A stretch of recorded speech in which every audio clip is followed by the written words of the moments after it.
Hey everybody, thanks for joining us here this morning on 20 Sides to Every Story. We're going to get started here with another session of Dolmenwood. Before we begin, as always, we like to kind of introduce what we're all about and tell you a little bit about how you can come and participate in the things that we do as a gaming community. So we pretty much are an actual play group. We play games just like we would. It's not necessarily super performative. It's just we're playing and broadcasting our games like we would play them, and we put them up on the internet for anyone who cares to watch them. But the cool thing about our group is that we do recruit and invite people that do like listening to and watching our games to come and play in games with us, or at least talk about the games we're playing and things like that. So you should join our Discord server. I'll pop the link to that in our Twitch chat here. If you're watching this after the live broadcast, just check like the description of the video generally will have a link to our Discord group. So you can join that. Very active group. We're always talking about tabletop games, video games, just shooting the breeze about whatever is going on in our lives. It's a pretty close-knit group, and we do a lot of the recruiting for our games directly from there. We also do run a community campaign, which is a D&D 5e campaign that has a number of DMs that design one-shot adventures that you can create a character and participate in, and then that character is portable to go and play in other people's community campaign games. So it's kind of a nice way to meet different people, level up a character. You know, it's kind of like, you know, organized play that you might see with like Adventurers League or something like that, but in a very like more close-knit, smaller micro kind of way. So come into the Discord, check that kind of stuff out. For those of you that really have just enjoyed the Dolmenwood piece of things that we're doing in the podcast, I have updated our Patreon now so that if you support our Patreon, you'll be able to get the podcast episodes pretty much pretty close after when they run live. I'm throttled a little bit on the actual podcast service that I use. I can only upload 3 hours of podcast a month, and so there's a backlog. We're really only doing like one episode a month on there right now, but if you want to hear them as soon as they happen, or just about as they happen, you can sign up and support our Patreon. So I'll put the link to that. Also, really appreciate all the people that support the community, support everything that we're doing here in that way. So that is all I think I have for that kind of stuff. We're going to get right into the game here. I think I'll give like a brief overview of like where things are at, and then we'll do some character introductions here in just a second. But basically we are picking up pretty late on the day of the 10th of Read Rhyme. It is autumn. The characters are out, not really in the Dolmenwood, kind of on the periphery of the Dolmenwood. They had gone out to this old, lost, abandoned town called Langston that had, I think I was saying maybe like about 100 years ago or so, had fallen under an illness that kind of wiped out its population. They had been sent out there kind of by a representative of the Church of the One True God, that there was something foul happening there, that the dead maybe were rising. There was reports of zombies wandering out from the woods from that location, and so they were to go there and sanctify it. The characters have gone there. They learned a whole bunch of stuff. They, you probably, if you're listening to this, you probably listened to the previous episode, so we won't go into too much details about all of that, but essentially they have succeeded in kind of identifying the nature of the curse that was afflicting Langston, and have been spending the better part of today trying to do right by the dead and give them proper burials, and try to put any restless spirits to rest.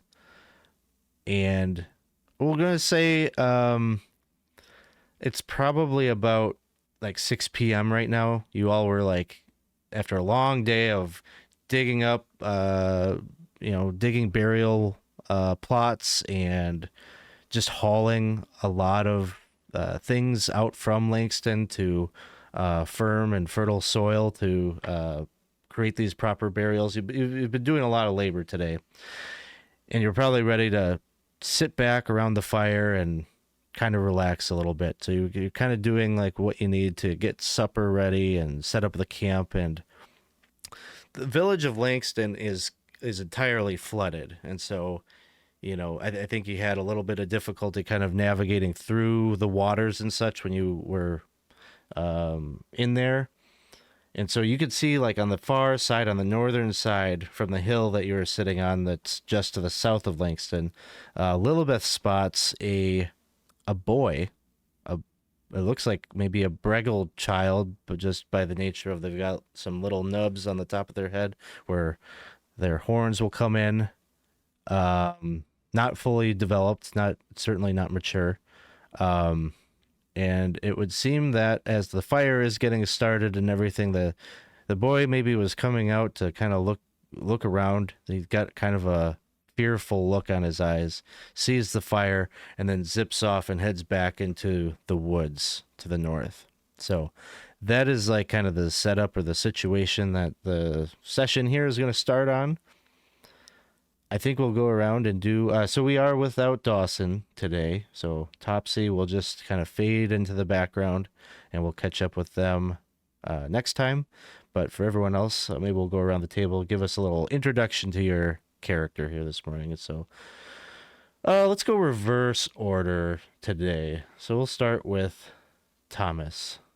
Good morning. My name is Chris, playing Thomas Arnold Penrose Mournspire the Seventh.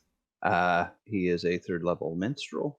Kind of a big guy. Utilizes two weapon fighting style. Well, more or less, he's got a somewhat colorful cloak with some patches on it.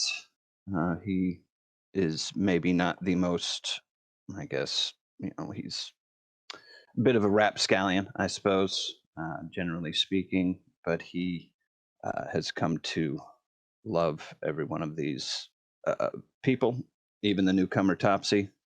He's rather fond of the little Grimalkin, but yeah, he's at this particular point, he is exhausted, and upon hearing that perhaps this little breggle boy is off in the woods or whatever, he's kind of curious as to the kind of the meshing of these paths, that this was kind of random for us to get up here. So he's inquisitive as to the workings of whatever powers that be that would have our paths cross at this point.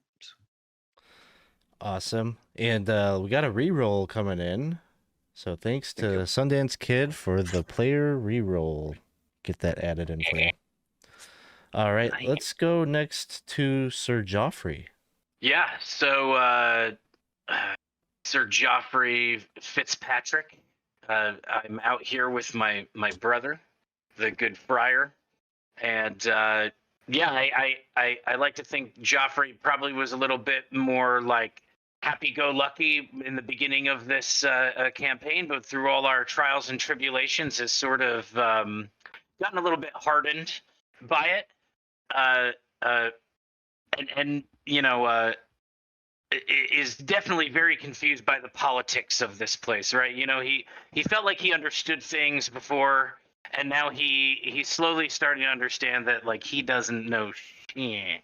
So seeing this half breggle boy, his brain is almost immediately going back to like the wizard situation and the what was going on there and what the wizard was working on and what ended up happening to the wizard. And he is just like very confused. Like I know as a knight I should want to like follow and like do the right thing and try to figure out what's going on with this boy. But thinking about the wizard and all that, he's also kind of half a mind to just be like, I didn't see nothing. I don't know what you're talking about. That's understandable. Let's go next to Lillibeth. So, good morning. I'm Maureen Carvan, and I am playing Lillibeth Harper. And I do need to give a physical description of her because it is relevant to everything that's happened before. So, Lillibeth is a hunter. She was formerly a scribe, and she left that life behind because she wanted to have more independence and to get away from people. And so here she is in the Dolmenwood with a group of people that she would never necessarily have ever come to join by choice. And yet they've become a family that she didn't even realize she might want or need. So it's a little uncomfortable, all of that emotional feeling, especially when those who shall not be named tend to run off into the middle of the woods without any warning and leave you behind. So I'm struggling with that as a character. As a character, I've had a couple of experiences that have happened because of that. So one of them is I have now gained a very distinctive scar, really on the left side of my face as a result of magic. I've lost all of the hair on my body and on my head, and some of it is now growing back in. And so it's had a chance to grow in quite a bit, but it's all over the place, and it's coming in an entirely different color. So all of this is really triggering a lot of rethinking of who I am as I'm going forward as a character. I am still very hyper and anxious and wanting to go forward in a way that makes sense, and nothing makes sense right now. When it comes to actually doing what I do, which is hunting things, I do try and think things through and approach things cautiously. You can't be successful without it. But when it comes to these people, I absolutely am impulsive and will run into the middle of things that I probably shouldn't. So, and right now I'm exhausted as well. I'm frustrated that once again we're dealing with magic, and seeing that boy, it's like everything clicks, and I want to go right after him and catch him and hold him and say, "Hey, first, are you okay?" And then, what the hell's going on? All right. And last but not least, the good Friar. Hello, I'm Isaac. I'm playing Friar Stephen Fitzpatrick, since we're given our names. Did we know that? Is this the I first think time we so. learned his I might first have name? said it once before. Yeah. I think like maybe really early on. Man, But, some lore right there. Uh-huh. Yeah. I think the Friar has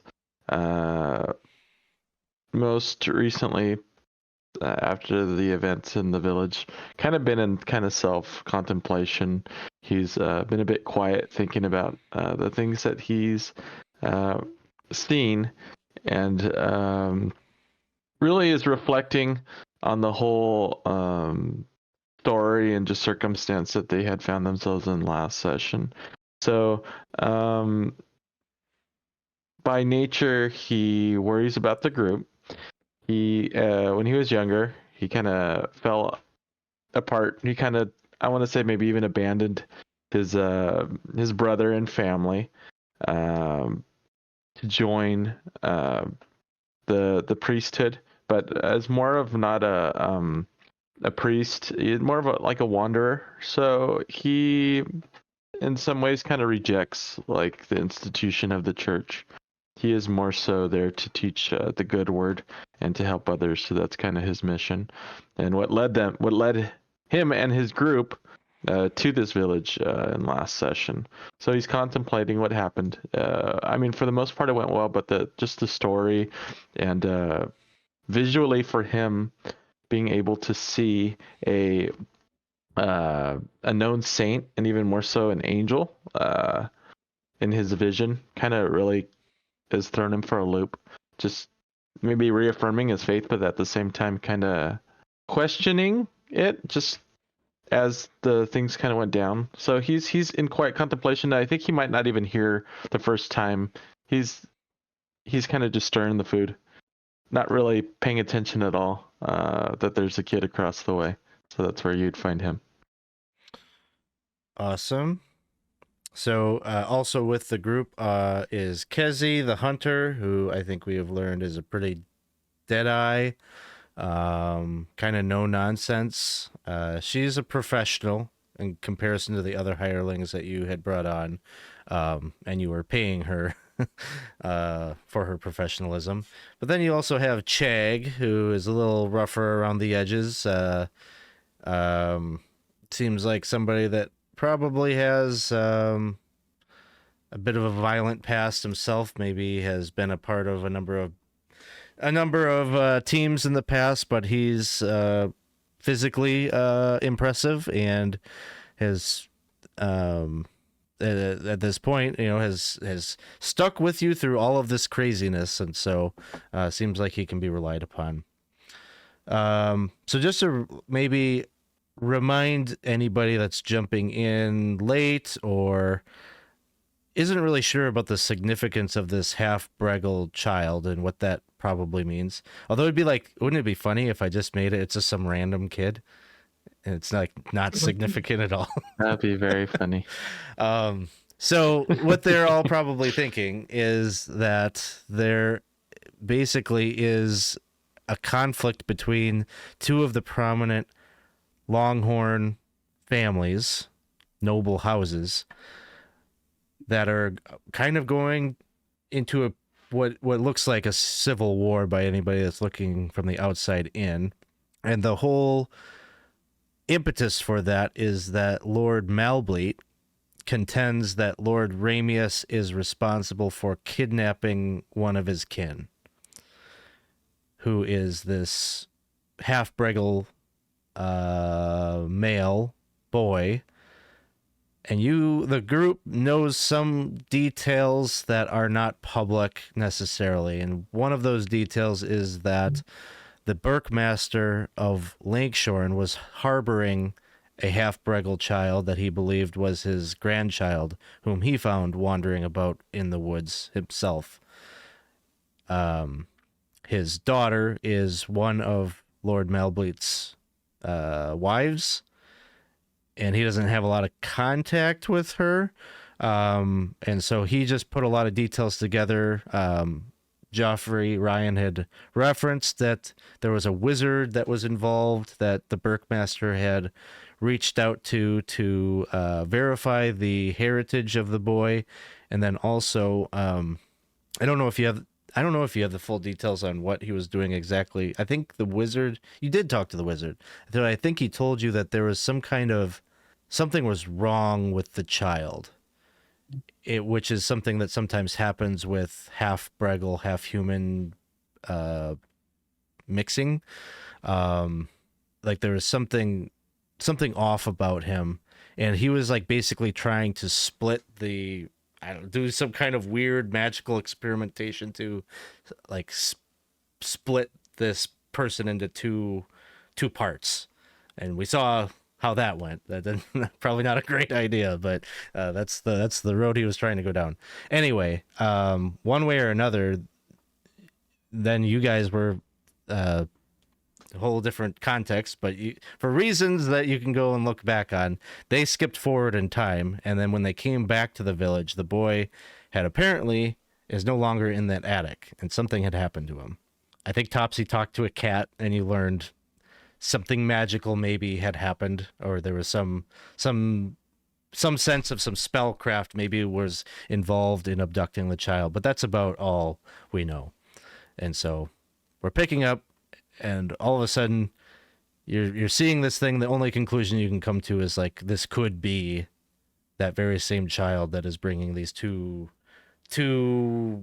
rather large houses in this region to potentially go to bloodshed. It has not escalated to that point yet. It just, everybody sees the writing on the wall that Lord Malbleat is not going to drop this, and this might be where this conflict is headed.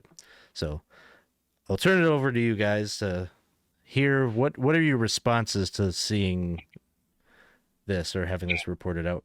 I would say Geoffrey's got mixed feelings about it, so it's probably sort of a comedy of errors here because he's looking back at his brother for cues, and his brother is oblivious to what's happening.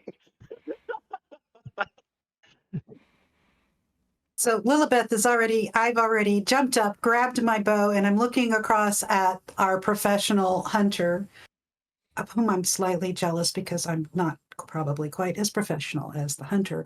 And just nodding my head towards the woods. I'm just getting ready to run off without even talking to anybody at this point. Because, yeah. Now, just remember, Kezi and Chag would, like, I doubt that you've told them anything about what you know, right? Like, so, like, they would be kind of like, I think Kezi would be like, she's looking up at the sky, and she's saying, there's only, like, an hour and a half left of daylight. Are you sure you saw what you saw? A boy? Yes. Does he Yes. look hurt? He looks scared. And then I'm, realizing that she knows nothing about this. I'm just going to resist. He looks scared, and it's dark, and he's in a woods. And aren't we here to help people? If we can't find him when we get in there, the first 45 minutes, then we'll come back. But at least we should try. What about the camp? We're gonna just abandon the camp? Look at them. If it's two of us go, they're protected. They know what they're doing, mostly. And this is important. But I'll trust your judgment. Well, you're paying me, so I'm just here to advise. 45 minutes before it gets dark, if we can't find him and we come back, will that work? Is that reasonable? I suppose, but we're also going to lose daylight for setting things up and finding firewood, and Those of us that remain in the camp will take care of that. But the two of you woodsy folk, bring that boy back. you can see Kezi's probably like a little bit of a control freak, and like she's just like, can I trust them to do everything right? And like she's like, okay, all right, let's go, let's see, and so it sounds like the Lillibeth and Kezi are going to go out and try to see if they can find them. What are the rest of the folks doing? Finish setting up camp. I mean, they're better in the woods. That's Thomas's general take. So, All right. Is Friar, you're tending to the cooking? Yeah. I think he might hear commotion, but he's not really, unless he's like called out, he's not really paying attention. He's cooking and whatnot. I think we had a foraging roll the previous day, right? Or We did. I don't think we would have foraged Yeah, too you were much. probably too busy. Mhm. Busy. So, who's helping with firewood? You got Chag and Topsy could be a part of that. What else do we have to? We've got to look for firewood. Was there something else we got to do? water, I think, and Yeah, someone for water. I could do water. then like camaraderie or whatever. But I think that probably would come later in the evening. Yeah. Under the circumstances, I'll be kind of like on guard duty at the moment.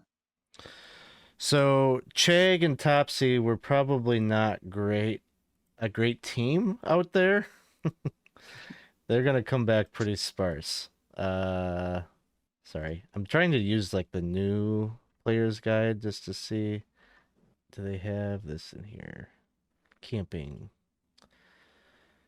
Yeah, they bring back a lot of soggy logs and things that are just like not usable. You've only got 2 hours of campfire wood from them, so it'll be enough to like get dinner and everything ready. But during the night, it's going to be a little chilly, and light is going to have to come from a different source than the campfire. But So all that, the camp kind of stuff is happening. We're going to go over to see what Kezi and Lillibeth are up to as they navigate around the lake, I guess, of Langston. The village is the sunken village. Navigate around to the northern side. And basically you're looking at like this forest, bunch of evergreen trees in front of you, a lot of undergrowth. There's no trail or anything that goes in there. So it's going to be kind of, you have to be careful navigating through there, probably hacking and cutting your way through a little bit at certain points. It's not like dense the entire way. It's just at times, if you're going in there, you're going to have to you're going to be slowed down a bit, but why don't you give me a tracking roll? Okay. And that's a percentage roll, right? Yeah. Okay. 10. So rolling low is good, so you probably hit it. What level are you now? You're level 2? So level 2. Shoot, I'm sorry. I have to open up. I can't use I can't use the new guide with that until we convert to it. So I got to open up the old guide. Unless you have it on your sheet, what your numbers are. It's 2 is 60%. 60%. Yeah, you're under 60%. So, you see some tracks that seem to wind, like, you see tracks that come out from the woods that are probably kind of what you're following. That, he came out of the woods, he went to the town, and then he went back into the woods. And so you're kind of finding like almost like a circular, kind of winding around. He clearly doesn't know where he is either. He's just apparently been running around in this vicinity. So you're following these tracks, but you're backtracking at times and, just meandering through all this brush. And as you're doing so, you come across an area where there's like I don't want to say exactly a clearing, but like a number of trees have felled in this area, and there is some light from the canopy coming down. And you can see that there's these huge bones that are moss covered, and some of them kind of sunken into the moist earth, but they are bones that belong to some kind of a beast that, probably rival the largest elk you can imagine. And it's not just one set of bones. It's like multiple sets that seem to be like this was a repository of some beast or something that ate whatever these creatures are and like collected the carcasses here. But they're bones. They're not fresh. They're not fresh corpses. They're moldering, moss-covered heaps that we can tell are bones underneath. Yeah. Just have you ever heard anything about this kind of thing, Cassie? Well, whatever it is that was the predator for these creatures, we better hope it's not here any longer. Well, they're covered in moss, and it doesn't look like there's anything fresh. What could eat? I mean, I don't know. This makes me uncomfortable. I'm going to go ahead and just look around and see if I can see anything associated with the bones, like anything that might give me a sense that maybe people did this and not just some predator, and they just, whether this is anything other than what it seems on the surface. Sure. Give me I guess roll a d6. Okay. It's 6. Okay.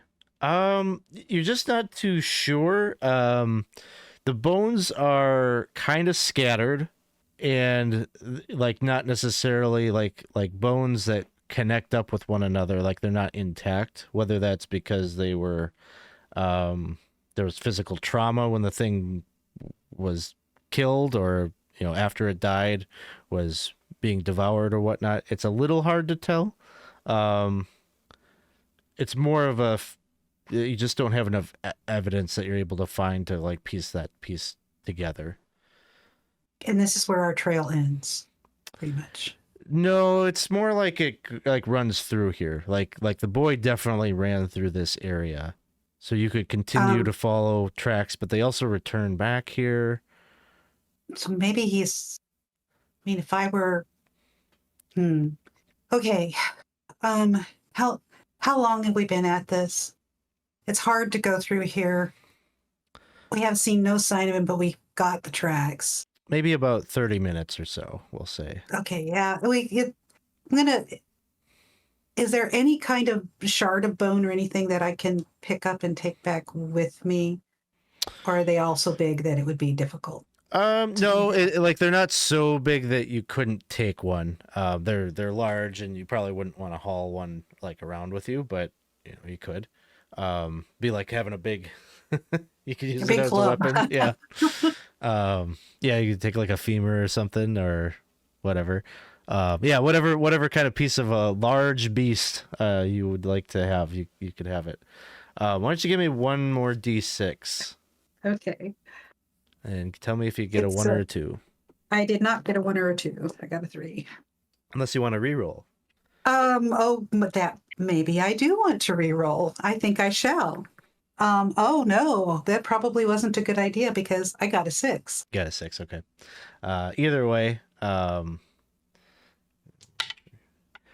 Kezi, like as you're picking up a bone or whatever, Kezi says, Lillibeth.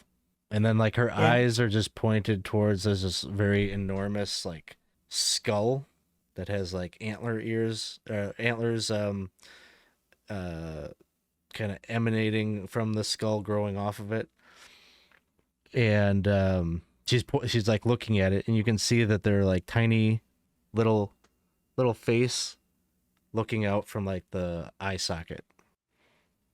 I just look at Kezi and in whatever kind of sign language I can think of that's not going to be too obvious, sort of like stand up, give her like we're going to go ahead and circle around so that she's going to go one way.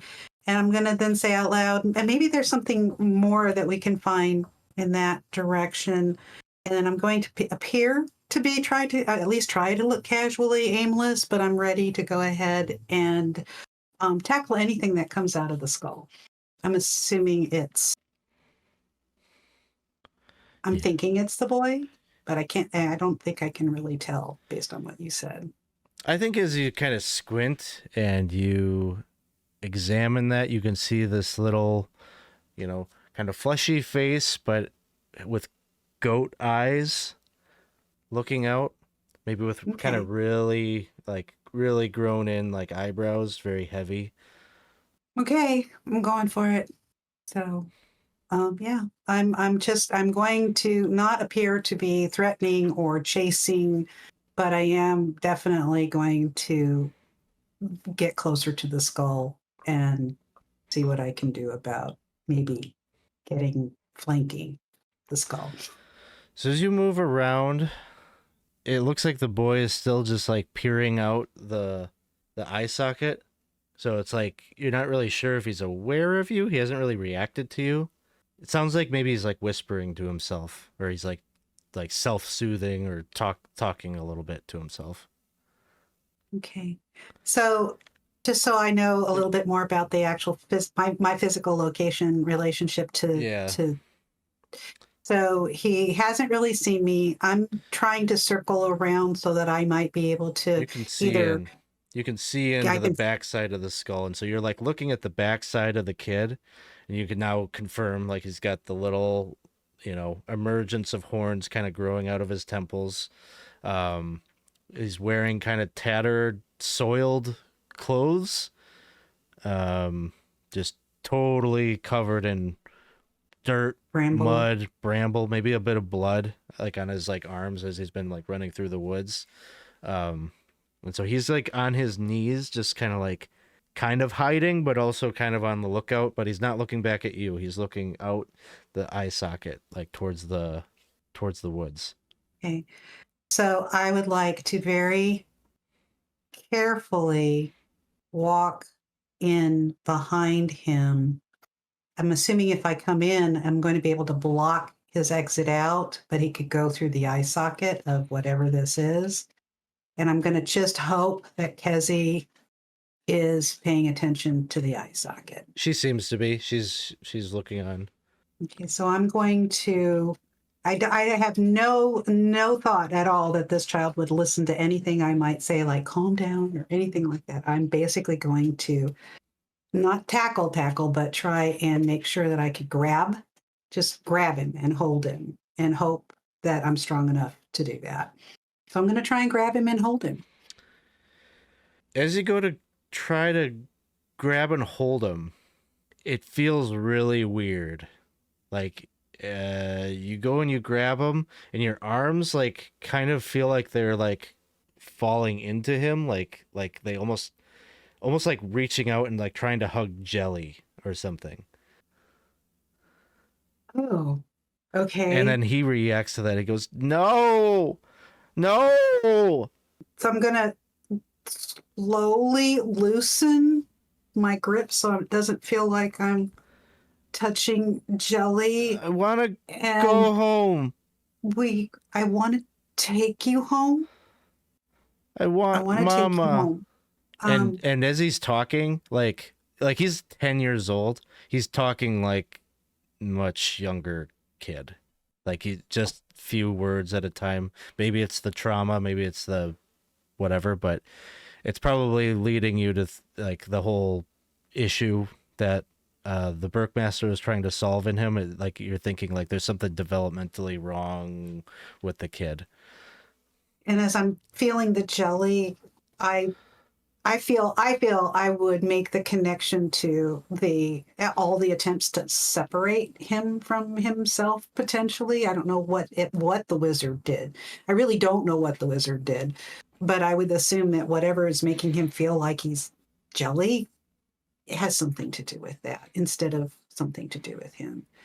So I'm going to say, I don't know where your mom is. I don't know where your home is. But if you let me take you back to our camp, we can get you home. We can get you home. And he like turns around and looks at you, and he just like goes, and as you're saying that, you hear a voice from the woods calling out, "William! William, my boy! Where are you? It's time to go home." And then he starts going, "No, no!" The little boy, "No, no!" And I'm going to go. And I can't. Kezi, you see her knock, like her bow, and she's like pointing it at something, and you see this black-furred breggle emerge from the woods. He's got a robe on. He's got really long, kind of straight horns. And each of his fingers are bedecked with like jewelry, and he's got jewelry around his neck, and in his hands he's got some kind of an elongated piece of polished wood. It appears to you like could be perhaps a wand, and he's kind of waving it about, and he's looking right at the skull. "William, time to go home.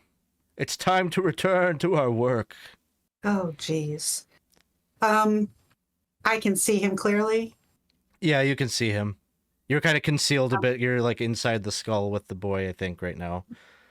But you can see out like the eye sockets to where he is. And the boy is panicking. The boy is panicking. He's just freaking out right now. Well,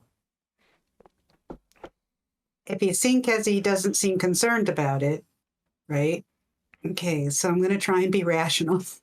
And I'm going to call out and I say, Sir,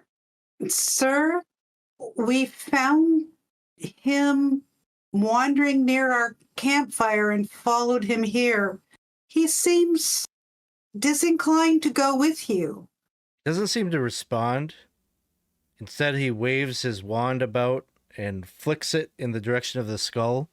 And you can see these like sprouts grow around the boy, and big vines that wrap around his wrists, around his legs, and then the boy's like pulled by these vines down to the ground, and he's like freaking out. And the longhorn figure keeps like approaching. You see, like Kezi like shoots an arrow at him, and it like sinks into his body, kind of like that same like moving into some kind of like really thick pudding feel. Like it hits him, but then just like kind of gets like subsumed into him. Oh, this is not good. And I'm just gonna. There's nothing else to do at this point. Kezi, go get the others, and then, is there anything I can do to like get the vines and stuff off of the boy, or are they also like? They also just have like that turning it? weird experience. Like you can't really grab onto it. Like your hand just passes through it. Magic. I hate magic. I hate it. So I do have that bronze sword, and I am going to go ahead and pull it out now and try and see. I have some vague idea that it has magical properties, and I have no clue what they are. And so I'm going to try and see if they can do anything to free this boy. Okay. Make an attack roll. Okay. And Kezi like shoots another arrow in the time that you're doing this, and again, like no reaction from him. He's getting struck, but then the arrow just sort of like kind of oozes into him and disintegrates. 13. 13. Okay. So you hack at the vines, and you're hacking and slashing, and as you're doing so, the boy, the vines, and this goatish thing, all just kind of melt and become kind of like this little pool on the ground, and then it seems like the earth like soaks it up almost immediately, and it's gone. I'm absolutely gobsmacked, and I look like it. I have no idea what to do with this. I'm looking at my sword to see if there's any drips of goo that are It's all coming off gone. of my sword. It's all gone. And obviously I'm gonna like confirm that he's gone, that the boy's gone, the wizard's gone. I'm gonna climb through the eye hole of the skull and look for Kezi. Make sure that she's not gone too. Nope, she's still standing there. I think you told her to run off, but she was trying to attack the Longhorn Noble. Yeah, she just was like, what the hell is that? What? I hate magic. I hate it. And this place is full of it, and it grabs everybody. We need to go. We just need to go. I'll explain back at the team. Oh, and can we just backtrack where we went? Yep. Just backtrack. So you'll get back to the camp at about, it'll be like 7 o'clock, we'll say. Just to get the business part of this out of the way, what are we doing for food tonight? Everyone's just using one of their rations? Yeah. Okay. So are you all able to go into your character sheet and maybe just check off a ration? I'll do so for the hirelings.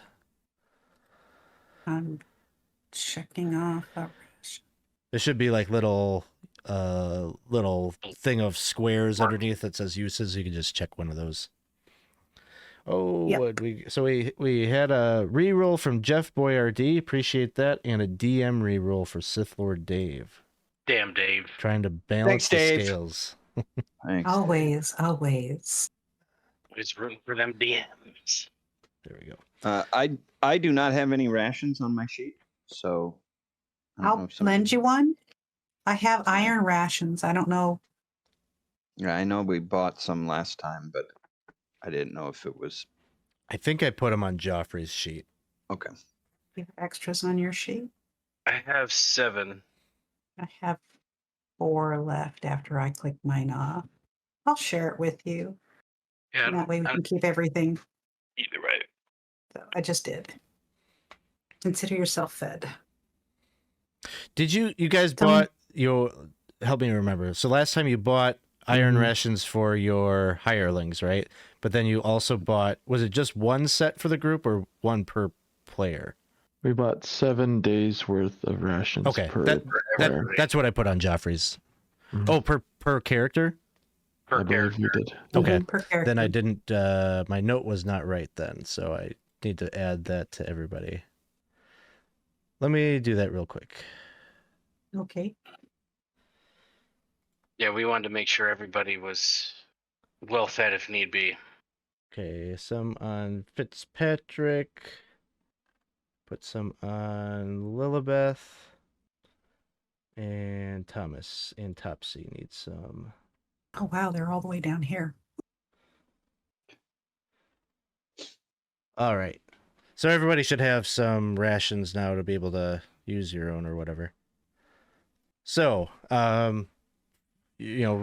food preparation is underway as Kezi and Lillibeth return to camp. You can see that there is just sort of a bewildered look upon their expressions as they are kind of hurriedly coming back to camp, I would imagine.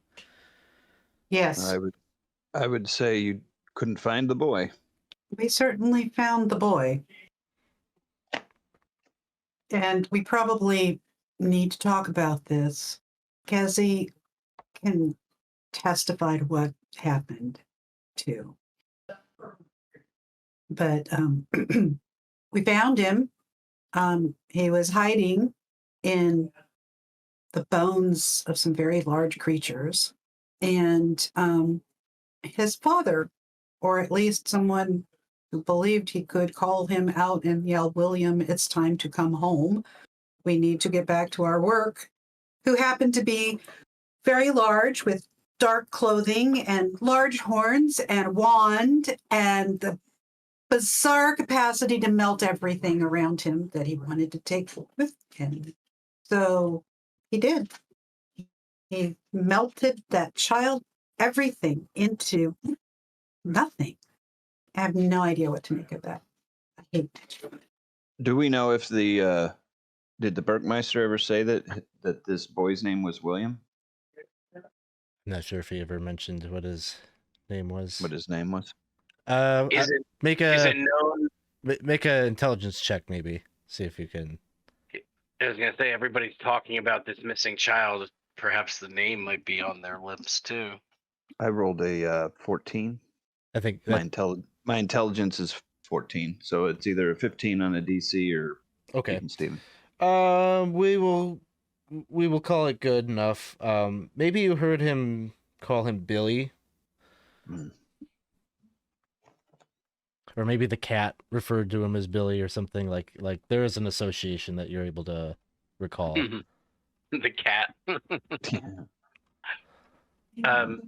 I guess I'm gonna ask Lillibeth and Kezi, like, how sure are they that what they experienced was real and wasn't an illusion itself? Well, it's hard to say because it's magic, but I grabbed the boy and had my arms wrapped around him, but he wasn't solid. He felt like I thought it was hurting him because it felt like my arms were sinking into his body. So I did start to let him go, and he kept saying he wanted to go home. So this didn't seem like home. And then he was, as soon as he heard that man's voice, he was panicking.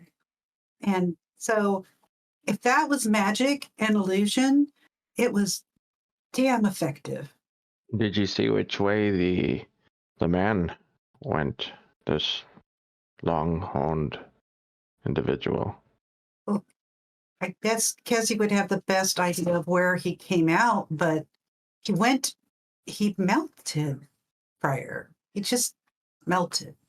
Both the boy and this man melted.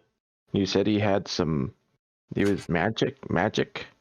Well, okay, black horns, rings everywhere, talking about having to do work. Yes, ugly as sin, and having a wand, or at least a stick of wood that could potentially serve as a wand. I think, yeah. Oh, And the forest agrees. His rings looked valuable. Yeah. Uh-huh. Hmm. And I'm taking from what you said, you're assuming this was Lord Malbleat himself. You made it. You're muted in Discord. I'm trying to do that and I asked twice. Are you asking me that? Yeah, I guess you're assuming it's possibly Lord Malbleat. I don't know what or who that thing was. He seemed utterly unconcerned with us or anything. So if that's Lord Malbleat, we're screwed. Excuse my language. Hmm. I mean, he melts things into the ground. And since he melted himself, I'm pretty sure he felt like he could reconstitute himself somewhere. Yes, when the boy melted, he wasn't screaming in pain or anything, right? He just disappeared into the ground as I can't even. I'm sorry. I can I sit down here by the fire for a moment? And does anybody have anything alcoholic? Do we have a fire at this point? Yeah, I think probably you'd use the fire at the front end of your rest because you want to cook up your food or whatever. So it's like dark now. I think at this point, as you're telling the story, like nightfall happens, and so you're sitting around the fire, but it's not going to be for super long. He just kept saying he wanted to go home. Well, I feel like we can sort of assume two things. Either this was the child and he was absconded with by some magic user of some sort, or the other option, and if that's the case, we really have no way of necessarily tracking them, right? Because we don't know how to track goo or melty stuff. The other thing is it's some sort of illusion or psychic projection or something based on the place that we were or what's going on here. But either way, it doesn't give us much to go on to try to track this child. I would say the best that we could do is in the morning maybe return to this place that you were talking about, see if there's any clues there, and that's almost the best we could maybe do. It sounds like we could at least find where this breggle came from. Right. Sounds like he walked into the clearing, or on foot. And we do know that William and Billy. It's definitely a possibility that this could be the boy that we're looking for. But well, and if we do know he was taken by royalty, people with money, breggles of high born, it would make sense. I do like your idea of saying we could always backtrack the boys' tracks to see where they originated. That's a clue. Would you remember this man if you saw him again? Oh, yes. And surely there would be pictures in town, or not pictures, drawings or portraits or something of Lord Malbleat that we could identify him if it was him. You know what? I think you probably have. I think at one point you went into maybe the very first little roadside inn. There was that, I forget what their name was, but they made it very maybe over the top that they were like, yes, we love Lord Malbleat, right? They had all that decor, and I think there was literally a portrait of Malbleat in the establishment. So, I think after taking some time, Lillibeth, you could definitely recall that and confirm that it looked like Malbleat. Well, that kind of confirms some things. Now, Lillibeth, if it wasn't clear to you in the moment, it might be coming clear to you now. There was very little recognition of you and Kezi during the encounter. It was once you physically interacted with the boy, he seemed to kind of react to you, but there's an uncanniness to the interaction that happened. Almost felt like you were an observer of what happened versus a true participant in it. And then as soon as you brought your sword down on the the weirdness of the vines, that's when it melted. I did. I mean, in the moment, I would have processed that because I did. And yes, you're right. It does seem like it was just, it didn't seem like any real, like, illusionary enactment, and certainly no ghost thing that I'd ever witnessed before. And we've seen plenty where we even interacted with the ghosts. This wasn't quite that. They really weren't aware.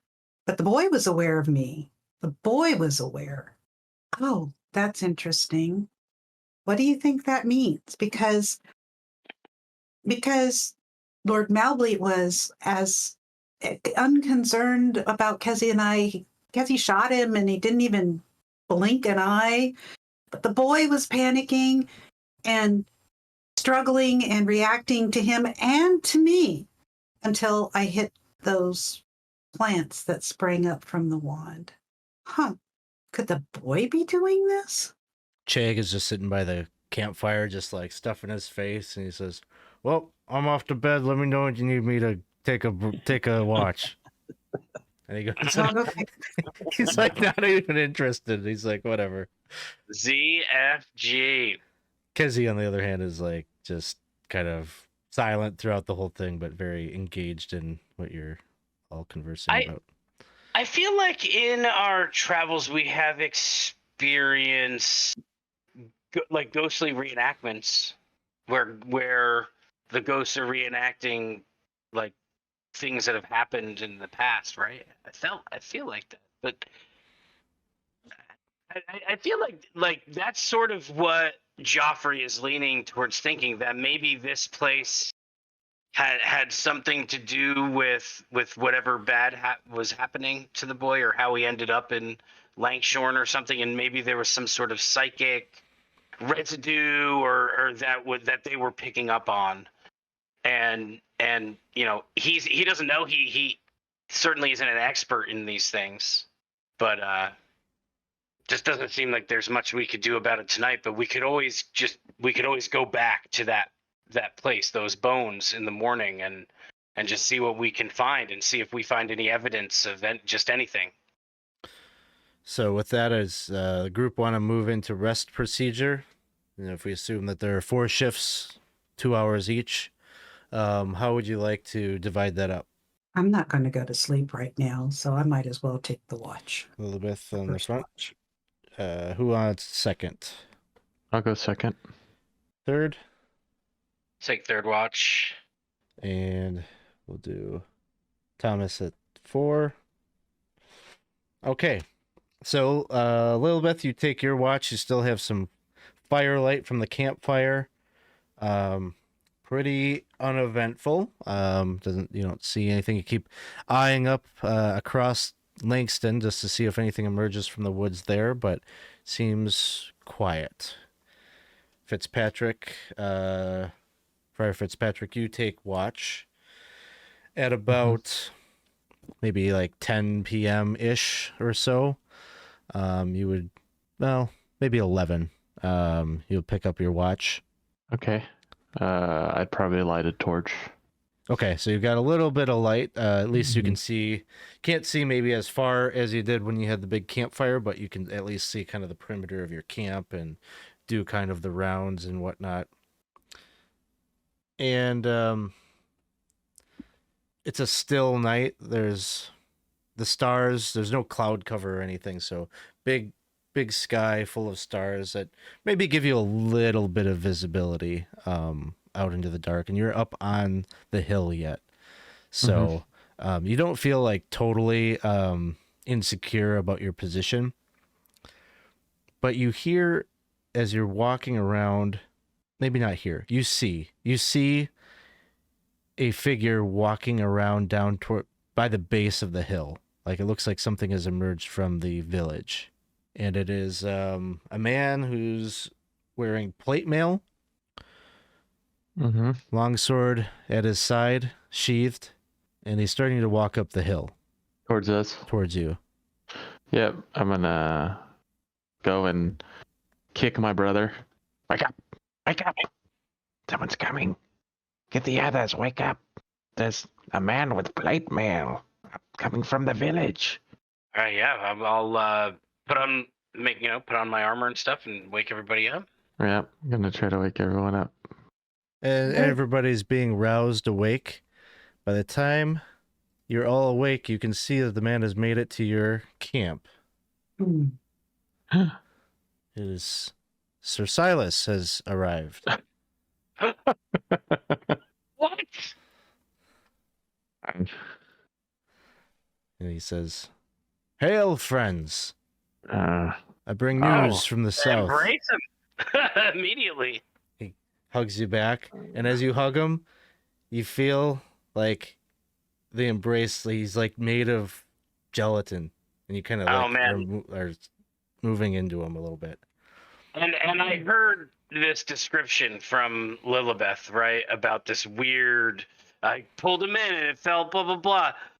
I'm gonna immediately let go, and I'm going to step back and say, "Friends, do not trust this." This. And I do not believe this is Sir Silas. Begone, beast! Show your face! Where be you? My friends, I've made it. I made it home safe. How can you be talking to us here to let us know that you made it home safe? I needed to come and find you. You're doing well. She hasn't gotten to you yet. She who?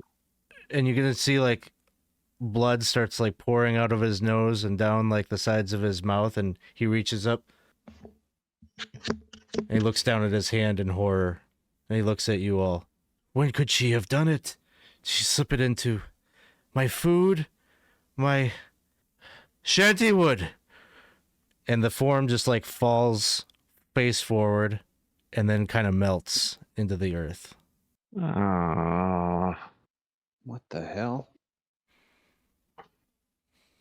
I think Geoffrey's gonna start shouting and looking around, with his sword and being like, "Show yourself, sorcerer, wizard, whatever you be, show yourself." And your voice is kind of like echoes, across like the empty village down below, and then trails off.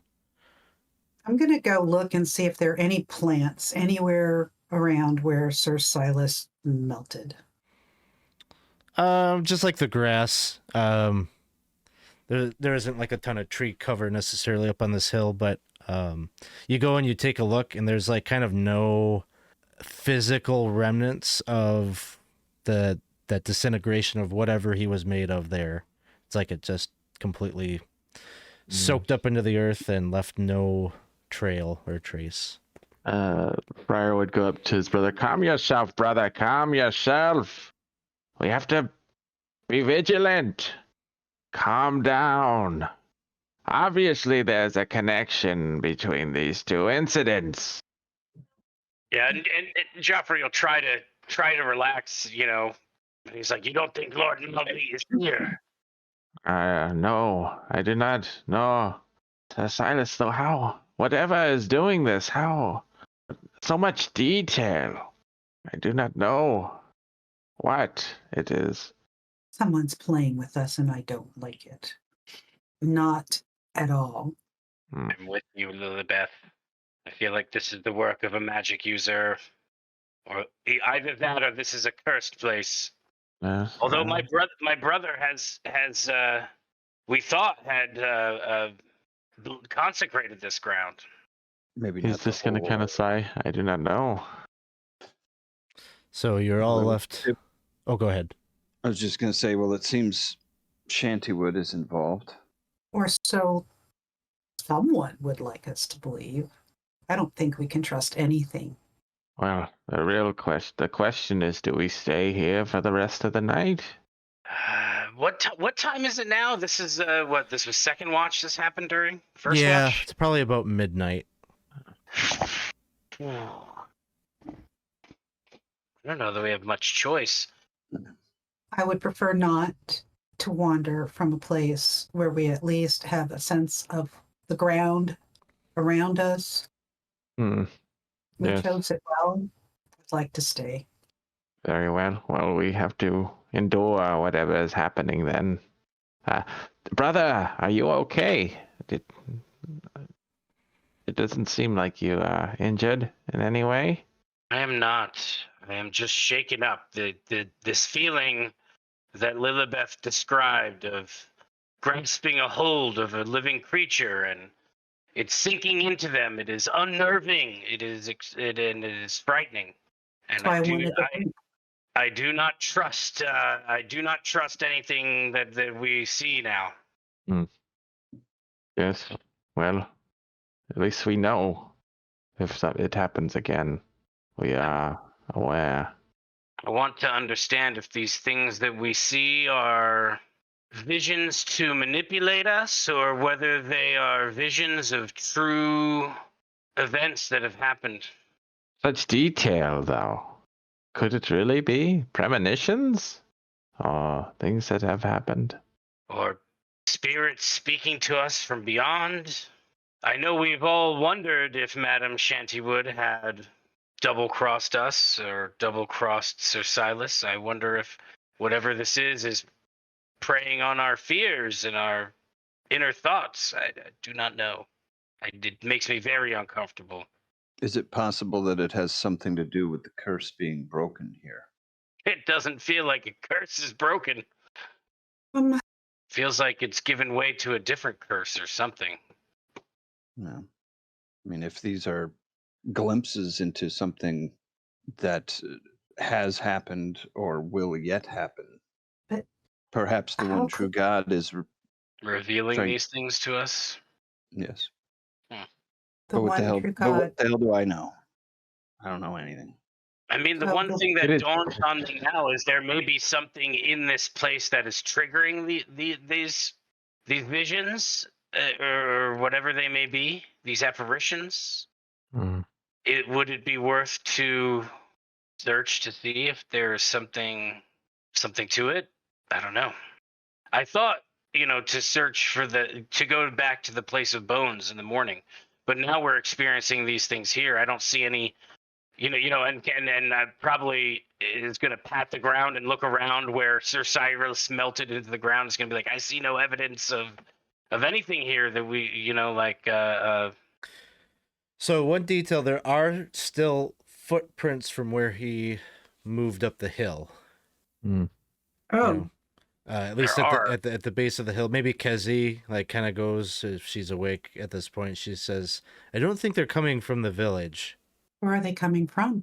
Well, it looks to me like this trail circumvents the village, heads around to the north. Probably the same patch of the forest where we were. So it followed Mhm. us here. Of course, we followed it there, whatever it is. And so that actually puts some things together, right? It appears that whatever we are experiencing is indeed corporal and does indeed have an effect on the world around it up until a certain point, up until we interact with it or moments after we interact with it, it seems. Touching it seems to be a trigger, perhaps. I mean, I touched the boy, which brought out William. I do think it warrants us maybe backtracking and following the trail of Sir Silas and investigating further the source of this, whatever this is. Now or in the morning? I think Morning. that's for the group to decide. Yeah. We will see nothing in this forest and in this dark. We'll get lost. Yes. I wonder if there would be anything to experience and or investigate during the daylight, though. Well, it did bring back a bone. We could at least look at that tonight. Will that satisfy your we've done something urges? And I'm going to start walking no, I over mean, to I my feel- bedroll. I'm saying I feel good. I just think that we've experienced where, the things that go bump in the night go bump in the night. And so we may, when we get there, have to wait for night if we want things to go bump. Oh, that may be true. Then maybe we can get some sleep into the early morning if we have guards and actually rest a little bit. I hope. So it sounds like the majority consensus wants to wait for the morning. Should we jump back into rest procedure and see where we go? Yep. I think so. Sounds good. The rest of the night is uneventful, and it'll bring us to the 11th of Reed Rhyme as you all wake up and start packing up your camp. There is a very cool autumn day, probably like 45 degrees or so. You're definitely feeling the lingering effects of not having had the campfire all night. Just kind of a little bit miserable, uncomfortable. Some of you maybe are developing a little bit of a low-key cough or whatever, but it's nothing life-threatening. A little bit of athlete's foot, you know. Yeah. Just starting to yearn for a warm hearth. But there is a mystery in them there woods that I think you all you want to return back basically to where those bones were, right? So I will formally move you into the hex. I mean, that's what I think, guys, right? That seems to be Yeah. where this is all originating from. Mm-hmm. We'd have to go back there. I see no other option. Sorry, it's actually this Yeah. one. I mean, Kezzy and Shag are like, "Hey, every day we're out here, we get paid more. What do we care?" because I see no connection between those, let's just call them projections, right? I mean, the one happened in the thing and you bringing the bone, it's possible that it has something to do with these bones that allowed this projection to move to where we were. I mean, there's a lot of unknowns, but Oh yeah. So Action. So you all enter back into the forest and take basically the same path, it sounds like, that Kezzy and Lillibeth initially went in after the boy, and you find this this natural clearing with these felled trees, and all of this bone material that has been piled up here.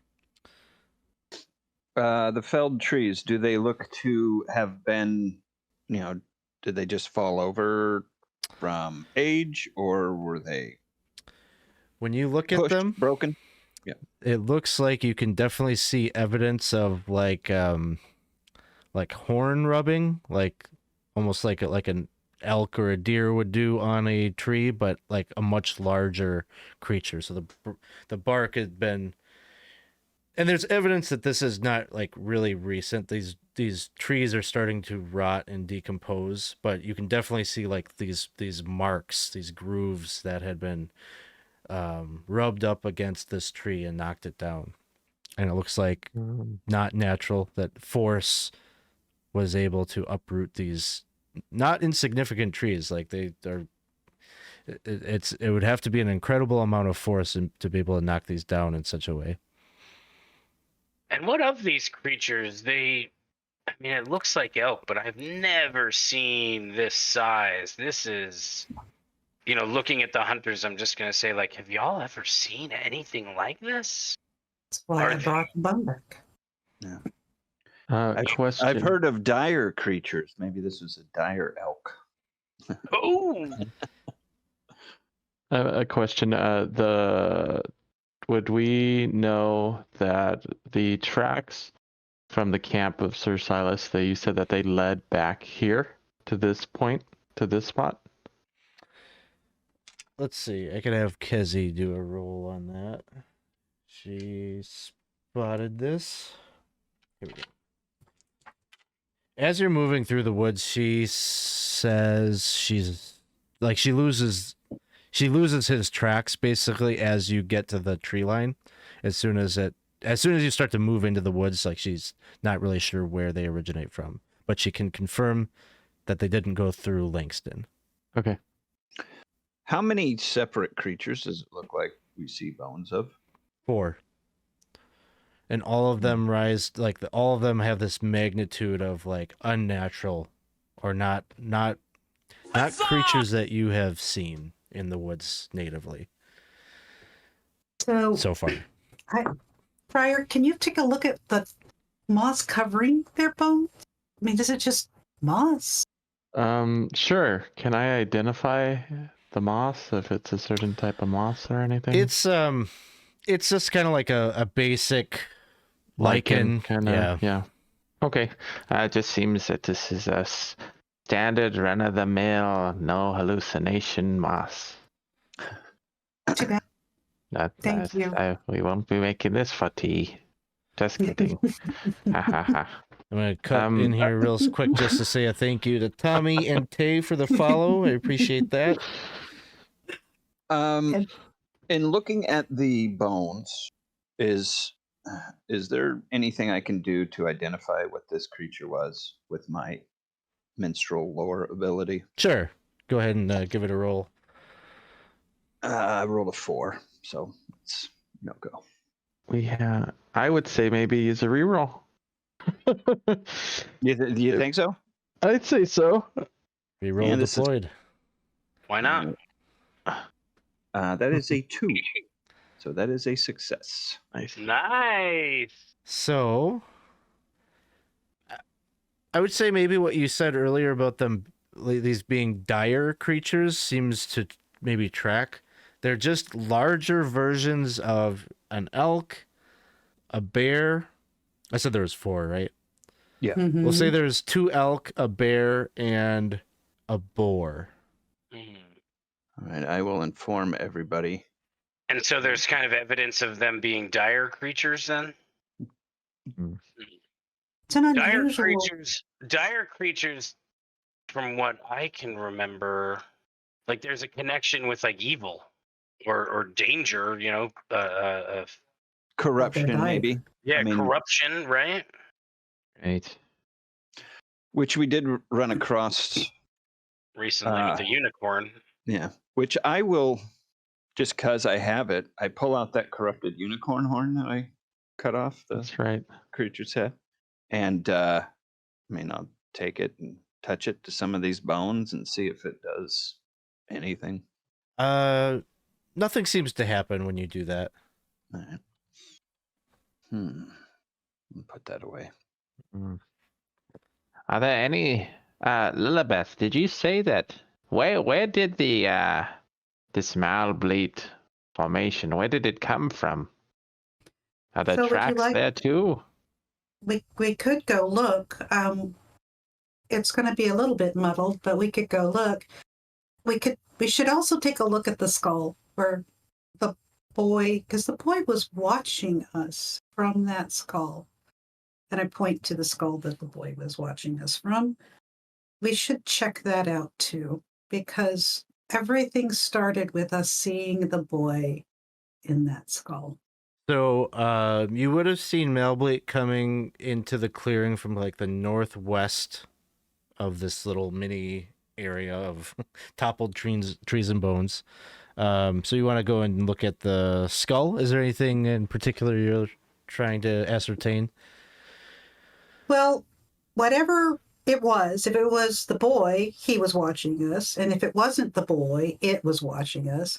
So I'd like to take a look at, I'd like to position myself and take a better look at the ground, because obviously I wasn't in a great state at the time, and take a better look at what's in evidence there.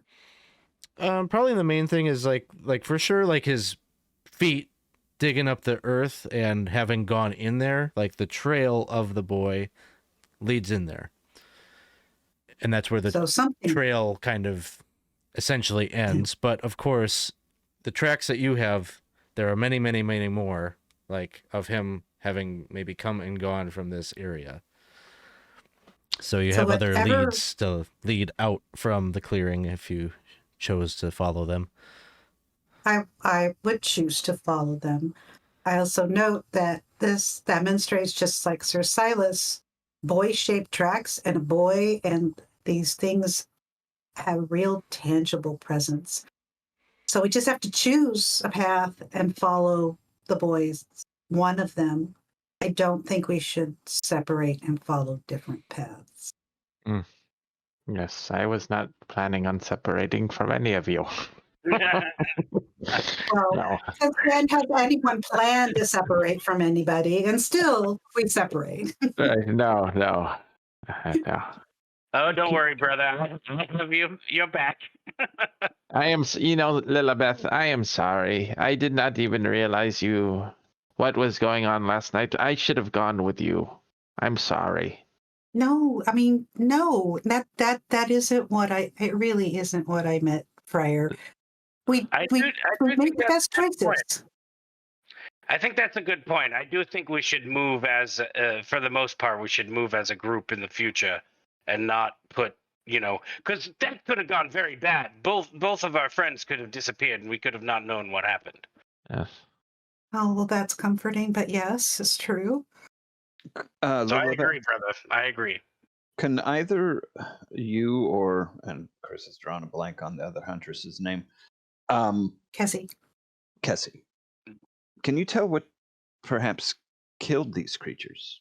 I mean, I find it odd that you would have 2 elk, a bear, and a boar, all creatures of this size, come to the same place to just expire. Do they come And they're here, not- fight each other? I had Lillibeth do a roll for this the previous day. It's a new day. I would say if you want to try it again, I'm going to change how I want you to do that, though. Just roll a d20 Okay. and try to roll under your intelligence score. I did not roll under my intelligence score. Darn Okay. it. Kessie rolls a 2, so she would go over to the bones that were identified as the bear, and she'll say, "Look, it looks like some of these bones are fractured, and many of them, like, these are rib bones, and they're all kind of fractured in the same place. It looks like some of them even shattered. Oh, in or out? It looks like the trauma would have hit the creature like a bludgeoning kind of thing." What would be It's so not like- big that it could? Giants? Giants. We have I don't tiptoed think past dragons in the past as well. No. Yes. I'm going to insert another thank you here for Sir Make My Day. Thank you for the follow. We appreciate you being here. It's staved in their chest, Kessie. That's what you're seeing. Is it looks like one or more blows to the chest. It looks like it. And it looks like the others have evidence of this as well. They've all been killed in the same manner. Mm. It looks Well- like it. But based on where these bones are, I don't think they were killed here. Oh, They were brought here. I mean, do you see? I'm not very good at the whole looking and finding specific facts and what you'd understand. I'm not. yeah. When I growing up, mother would always ask me to get the bottle in the cupboard, and it was sitting right in front of me, and I would always look everywhere but where that bottle was. Right? Do you remember that? I do. Yes. How would you do that now? Exactly. My point is, are there large? What I was trying to say, are there large footprints around? All I see is brush, and I don't. There are not large footprints around. We found nothing. The first time that it suggested that anything was still here, everything is covered in moss. Whatever happened a long time ago. Mm. But supernatural ooze is doing something. And I hate ooze about as much as I hate magic. So I don't know if ooze would leave a trail that we could follow. But it's maybe not a bad idea to try and see if we can find any evidence of why were they trying to knock the trees down? Were the trees knocked down when they were being killed? No, because they weren't killed here. It seems to me that that if they're going to knock trees down in a circle and they're going to bring bones of creatures who were not killed here, it's. I mean, I'm not a super smart man, but it smells of I agree. ritual or occult or magic activities going on here, and clearly with what we are experiencing, there's some sort of taint or blight on this land here. That's I mean, am I crazy, or you know? If they were brought here and drug the trees by a large creature, the trees could have been felled that way as well. Well, if And- it's blighted, could we try at least to find out if it's blighted, Friar? I'm not. Bless you, John. I'm not sure I can pray on it. I don't know. I don't see the effects of blight. Would I? I mean, just looking at it, I don't know. I mean, the far as trees. corruption. No, I mean they're dead. No. Like, but Yeah. you've already ascertained, like, hmm you know, this happened some time ago. All of this. I'm not sure that. I mean, possibly these two things can be in common, but I'm not sure that this story is truly affects the one that we are looking at. That we said that there might be tracks that leading us elsewhere from here. I agree. I would like to follow those tracks. They're the most solid thing we have. Sounds good. So the group is going to start to follow the tracks, see if they can figure out an origin. Throughout all this, Friar, are you doing some foraging, or is that not on the mind? Oh heck yeah! Okay. Always. All right, do a foraging roll for the day. And do we do it is it like a full exploration of the hex? Yeah, kind of thing that we do? you can do that. I would suggest that as well. Mhm. Along with the specifics of what it is that we're doing, it may be a good idea to actually spend a full day here and Yeah. find Yeah. out more information. We're finding this bit of information on this one very specific part of this whole entire hex, that there may be more information to be gathered. Yeah, I If we're like that. doing- If we're doing that, can Kezzy and I both go hunting too, or would we have to have Hunting to is a clarify full that? day activity where all you're doing is hunting. Hunting, Yeah. right? Yeah, that's what I thought. As far as the forge roll, I succeeded and found something. Yes. Okay. I do have to use the restroom here, Alan. Oh yeah. I'll be back. Roll a d6 D6. and then a d20. A 2 for the D6 and 8 for the D20. Okay. I feel like you've found this before, but it is an edible fungus called Mancy Oh, cool. horn. Oh, Uh-huh. Floppy, red. I love this description. Red phalluses that ooze black juice. Yummy. Yummy. Yeah. Fancy The horn. sweet of the juice. My favorite. Smell of bark and taste of Better cooked than the apple. green palaces. Cooked apple. Yummy. Yeah. And these are the kind that they're good when you eat them raw, but they go hard and chewy if cooked. Okay. So you can eat them fresh, or they're still edible if you cook them, and they kind of become almost like trail rations then. Mm-hmm. Yum. So for the yield, roll a d6, and then I think what you multiply that by 2. 2.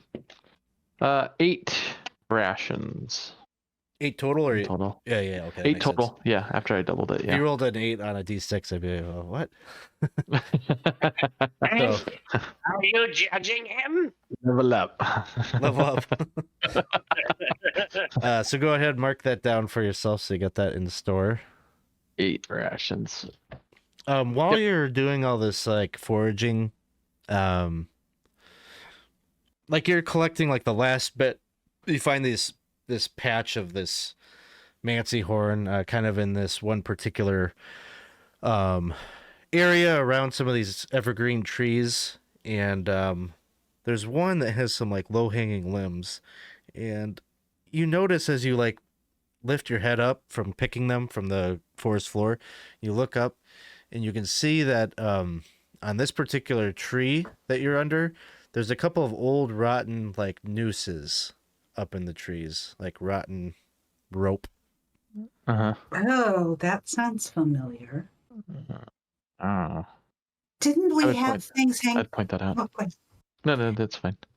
But now that you pointed it out, didn't we have things hanging in trees outside of that, the barrow, where we encountered Sir Clive's ghost and the ghosts of his parents? I believe they were some sort of owls or some of such. I'm not sure, but Yeah, they were I hanging. remember. Yeah, in that particular case, there was hanging Mm. ornaments, but you're probably thinking this is Mhm. probably a remnants of more Langston Mm-hmm. bits. That's exactly what. Yeah. Yep. Yes, but even more so, it seems that this might be, well, a bit of what happened in that town. Oh no. All the way out here. Are we far from the village by this point? You're probably still within like a mile or two. Okay. But just And another across. Yeah. And maybe what infected the village, or the village infected it somehow. Probably what this is, in the early days of the plague or whatever that afflicted Langston, they might have come out here and done some of this like further out from the town, but as the contagion spread, they weren't taking as much care to distance themselves. They were just trying to keep up with the sick and the death toll that was happening. Yeah, I would just it would kind of just bring me right back to kind of reality a bit. Friar was kind of felt a little jovial, but he looked up and kind of, oh yes, more. It seems this whole surrounding area is afflicted.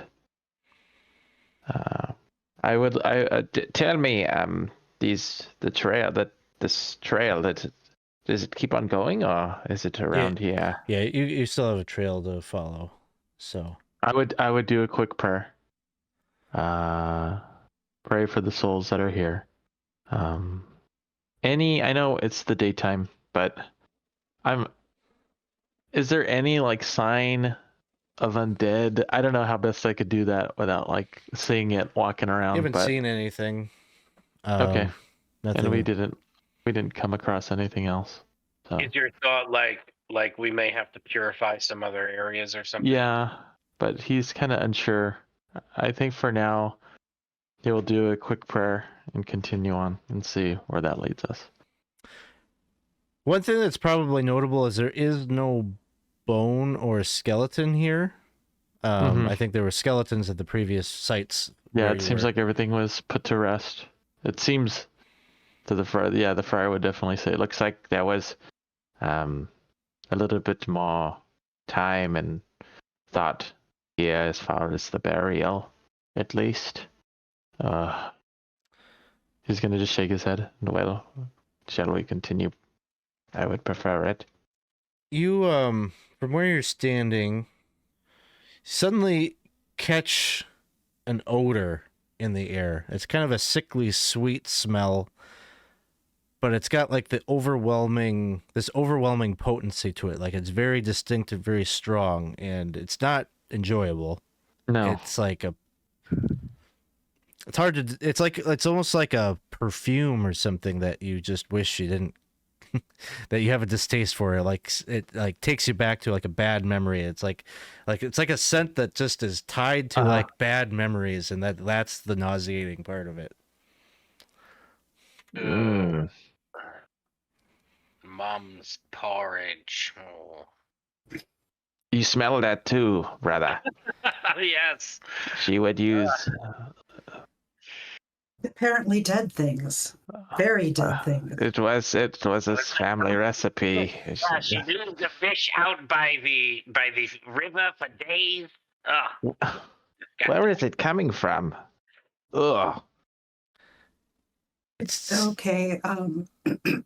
Should I go ahead and see if there's any indication of any other tracks from here leading towards this wafting odor? Give me another Is there tracking like check. Is Yeah. there like a scent trail that we can follow, like a cartoon, by like lifting our feet up into the air and then floating? It might be. That's what the barrel bogies do when they smell pie. So I still have that dust stuff that makes you float. Maybe we could try it. It's 10 again, so okay, so it seems to follow the trail of the boys' tracks that you're following. So it's leading you to the northwest. Also, Geoffrey has a plain iron ring, which makes him unable to smell when he puts it on. Oh So yeah. he's going to put that ring on. These are the useful magic items that you wish you had in real life. really. So you're spending the whole day here on this hex. You're just traveling around again, like these tracks, these footprints, just kind of meander. But at about maybe like early evening, late afternoon, about 4 p.m. analog time, you start to make your way through the undergrowth, and you can see that it's starting to become more, there's more evidence of maybe like felled trees in this area. Not exactly like they were heaped up in that clearing where they were like intentionally like kind of piled up or whatever, but it seems there's a bit of a clearing up ahead, and you can hear kind of low guttural voices barking out at one another, vaguely sounds like maybe a language, but I don't think any of you will innately understand what it is. And you smell that scent, that odor that's lingering in the air is ever more potent here. You all, I would imagine, get real quiet, careful, start to move forward to kind of look at what you're seeing. And there's a clearing here beyond the underbrush that's sort of giving you cover. And there's a few different things to take in. First is there are these two hideous creatures that are upright, vaguely feminine, wearing weird clothes or stitched together from some kind of flesh that it seems hard to ascertain what it is. Both of them have like this necklace of animal skulls around their neck. The one haggard looking creature has a big bulbous nose, and they're big. They're hunched over, but they probably look like if they stood up straight and tall, would be like 9 feet tall, 10 feet tall, something like that. And they're both standing over a really large iron pot that is hanging from a tripod on a chain over a fire. And the one, it seems like has no eyes, almost like her eyes were gouged out, and just inside there are just these orbs of blue light. And the other has eyeballs, physical eyeballs, but the thing that's unnerving about her is that she's got clumps of matted hair that are just writhing like worms, almost like her scalp is just covered with maggots underneath this hair that she has. And they're just like, and they're talking to one another, stirring. It looks like they're kind of fighting over. From what you're looking at, they're both gesturing at the pot. It looks like maybe they're arguing about like what to put in next, or something about the preparation of whatever they're doing. And behind them, there's a redwood tree that appears to have been ripped. Like this is like a tall tree, like I don't know, 100 feet tall, huge trunk, and it is uprooted, ripped up from the earth. You can just see like the earthen moats are just clinging to the roots that span and kind of crawl out and give shade over this cavity that burrows down into the earth here. The pit, I mean, it's like a probably 60-foot hole in the earth that tunnels down. And you can't really see into it. There's just too dark, too many roots and such from your vantage point to really see into that. Around the area, you get the sense that there's a camp for these two figures about. There's like two tents, really large, oversized tents. And then, miscellaneous like things, bedroll and maybe some containers and barrels and crates that have some supplies for them. But then you see that there is a stake wooden pole that seems to just be like a rough like tree, they felled a tree branch or something, stuck that into the earth, and it hanging from that is like a rickety wooden cage that has a boy in it, half breggle child in the cage. Lovely. Mm. And he's just curled up in there, kind of in the fetal position, eyes closed. It looks like maybe he's just sleeping. I ever seen or heard of any of these types of creatures before? You want to do maybe the lore? Ma'am. Bit. Come on. Ooh, a 2. Awesome. So, they appear to be ogre or similar to ogres. But they're different somehow. Like their flesh is maybe a deeper blue color. And maybe you heard very recently, in one of the taverns in High Hankle, you were having a conversation with someone who was talking about ogres that serve the Nag Lord. I would whisper that to my companions. And some people speculate that these aren't native, like they're not natural born ogres, but really they are corrupted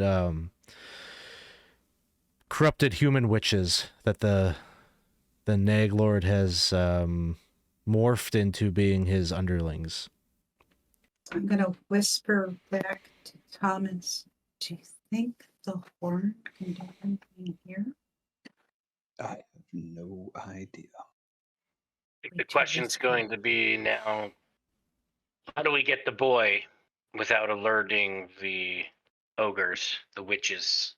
Agreed. Mm.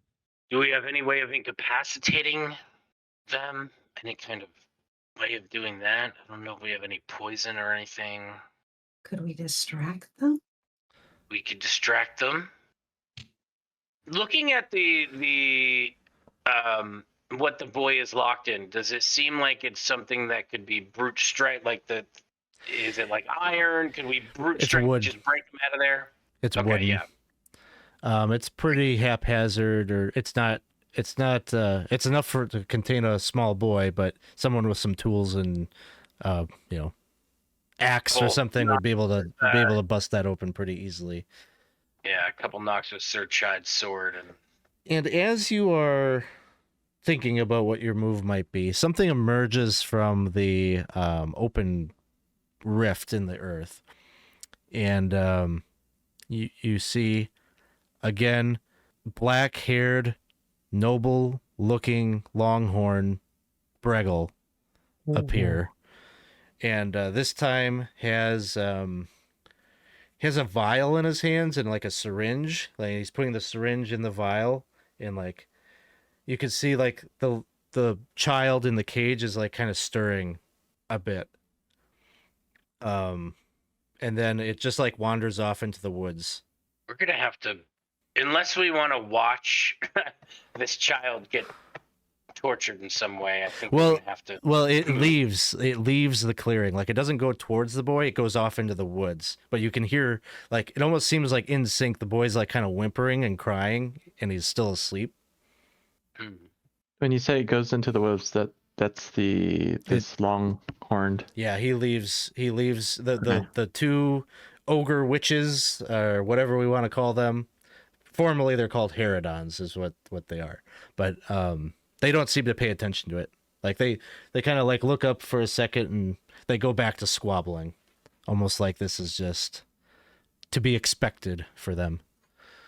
And the Longhorn is the one who we're assuming is Lord Malbleat from the pictures and everything. Yep, Kezi and Lillibeth would be able to identify immediately that is the exact thing that we saw in the woods.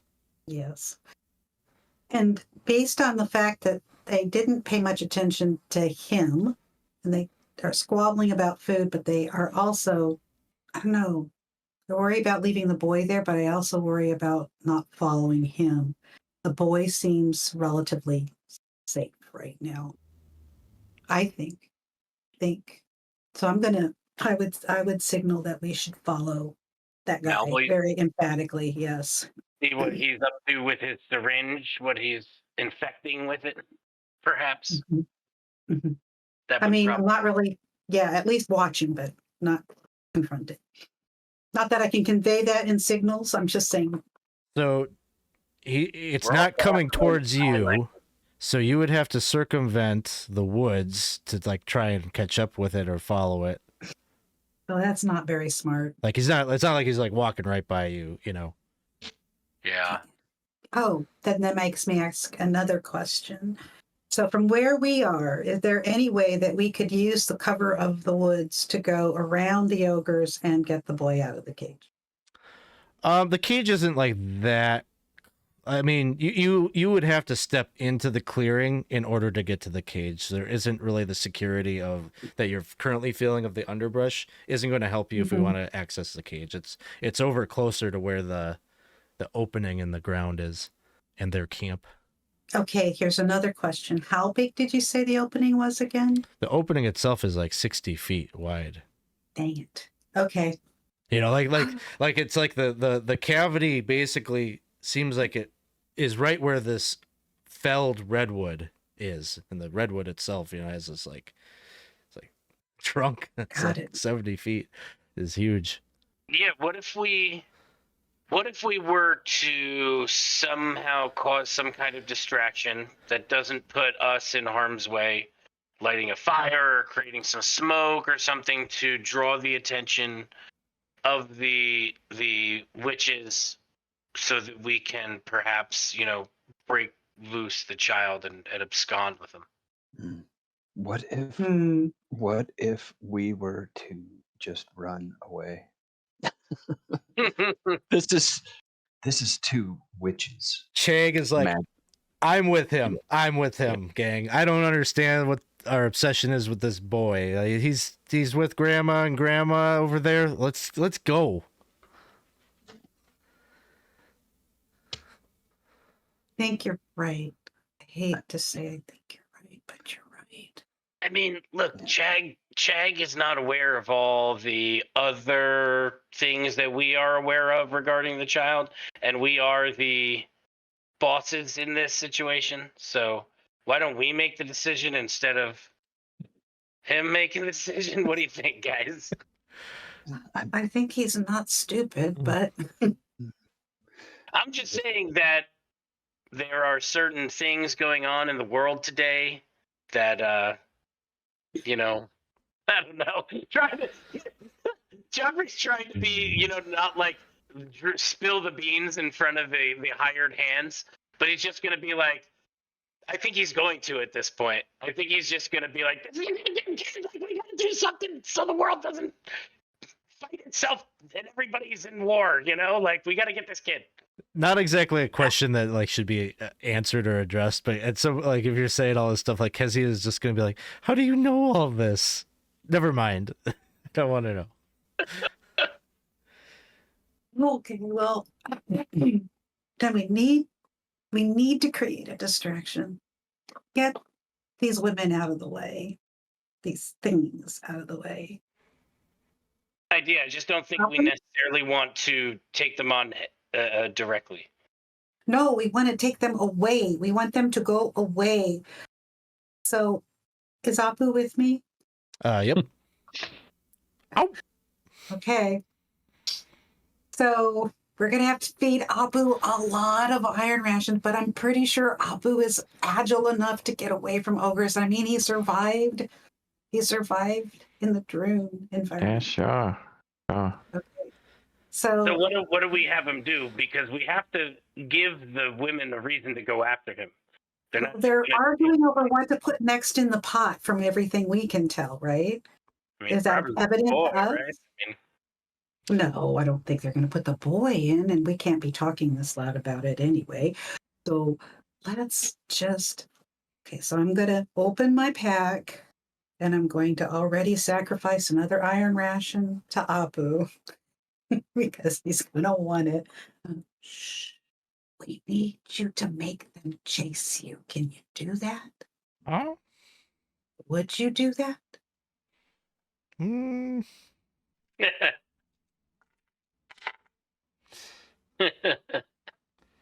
no. Honestly.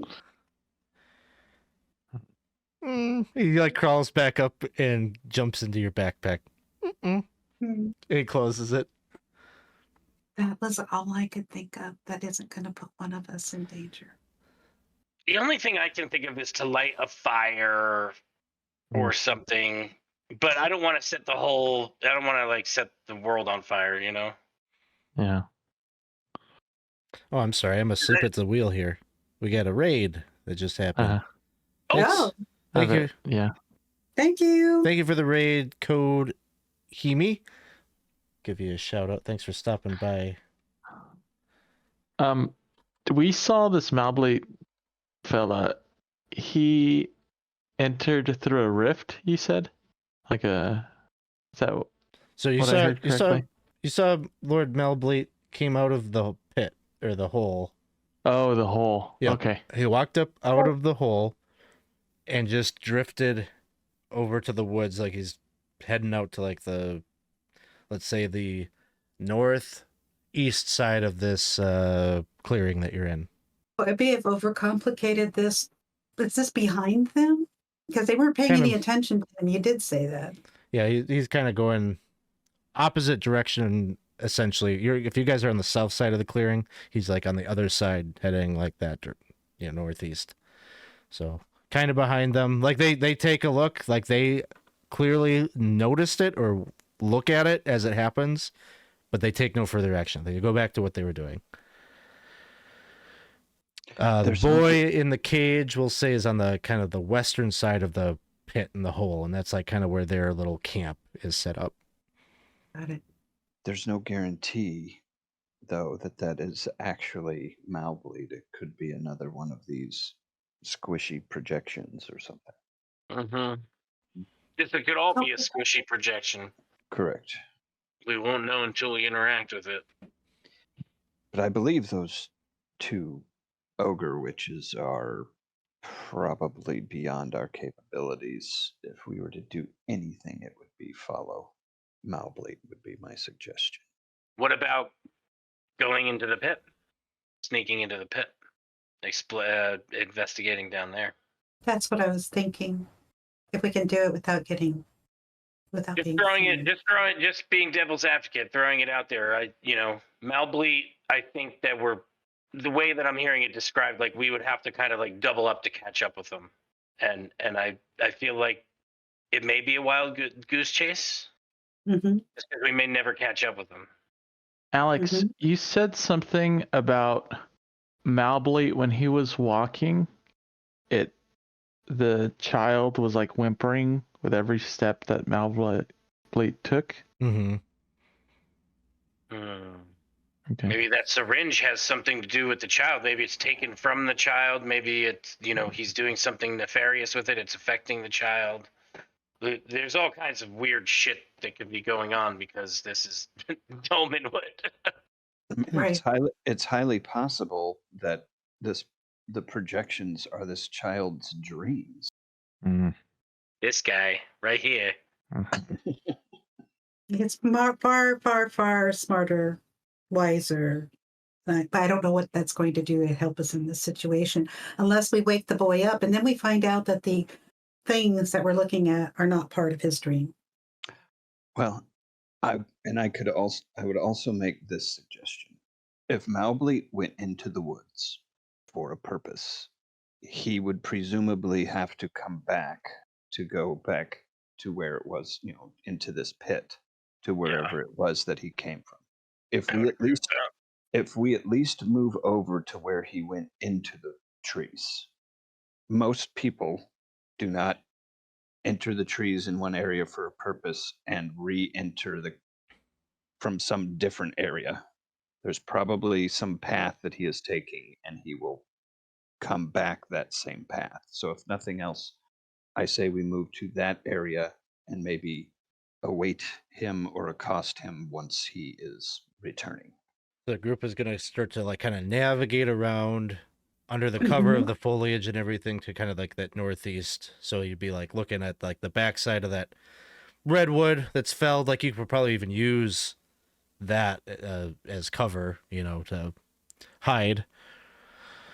Okay. So you successfully do that. And then the time it takes you to do that, you know, probably like 10 minutes or so. We'll say it's a turn to get over there. You notice that 2 shorthorn goat folk emerge from the forest and come into the clearing. Thanks for the raid. Oh, real quick. Thank you so much for the raid, Troll Lord Games, coming in with 34. Yay! Thanks for Hello, coming in hello. and hanging out. I don't know if that's Chuck out there, probably. Good to see ya. Hope you guys had a good game here tonight, or this morning. Give you guys a shout out. Thank you so much. Hey, Lord Gasumba, thank you for the sub. Appreciate that. And the follow, thank you. I am Dabine. Great name. Thank you for the follow. It's always good. It's always fun to see people's handles here on Twitch. Thank you so much. I know that one. So, and thank you for the follow, Antiquitas 2004. Thank you for stopping by. Thank you, all you raiders from Troll Lord Games. Oh, I don't know if I'm that sexy. Thank you, though, Chuck. Yeah, Look Chuck. at that embarrassed It's Chuck. smile. Very true. Chuck. we all were at Gamehole Con not so long ago, so we got to be treated to play in a game of Castles and Crusades with Chuck. So I know you guys had a good game here this morning. So welcome. I want to in. hear more about the sexy. Yeah. Yeah, good times. It was an interesting con. No, I'm just kidding. Yes. Careful. Awesome. So, yeah, you guys navigate over to the northeastern side of the clearing, and you're looking in, and you do notice there are 2 shorthorn goat folk that are coming into the clearing, and they are dragging with them. It looks like a woodgrew who is bound. Like they have taken the time to wrap them up with rope, and they're kind of dragging or carrying, you know, this individual unwillingly into the clearing. And they look up at the 2 ogre witches, and there's a little bit of like an uncanniness to them as well. Like they don't say anything; they just kind of look up at her. And the one that they're looking at specifically is the one with like the matted hair with like the maggots, like, you know, swimming about up there. And she nods at them and kind of barks out some orders. And then the 2 of them with the 2 shorthorns with the woodgrew and the Herodon all go into the pit. Woodgrew. And thank you real quick here to Chuck. Thank you for the gifted subs. Thank you so much. That's awesome. Thank you. I feel like this is a sacrifice, right? Or dinner, one or the other. Mm-hmm. Either way, it is giving us an opportunity. There's only one witch up here whom is blind. We perhaps could abscond with the child. Blue glowing holes does not equal blind, but okay, we could do it. These the shorthorn breggle, do they have any insignias on them or anything? They do. Ooh. They have.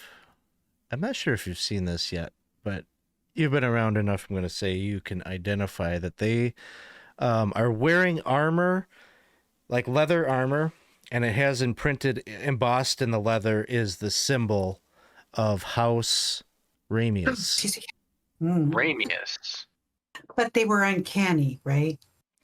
Yeah, there was kind of something odd about them. Just like they didn't say anything. It almost felt like they were kind of moving a little bit swayingly. Now, if I'm correct, Ramius is the house that Malbleat is claiming has his child captive. Yes. But the person that we're seeing appears to be Malbleat. So you got a couple of different, like the Longhorn. There's so much happening here. Like, you know, so the Longhorn noble looks like Lord Malbleat. Yep. These short horns are wearing the symbol of Ramius. Right. But we're thinking possibly corrupted in some way. Or- Something off, something uncanny, something X-Men-y about them. Yes.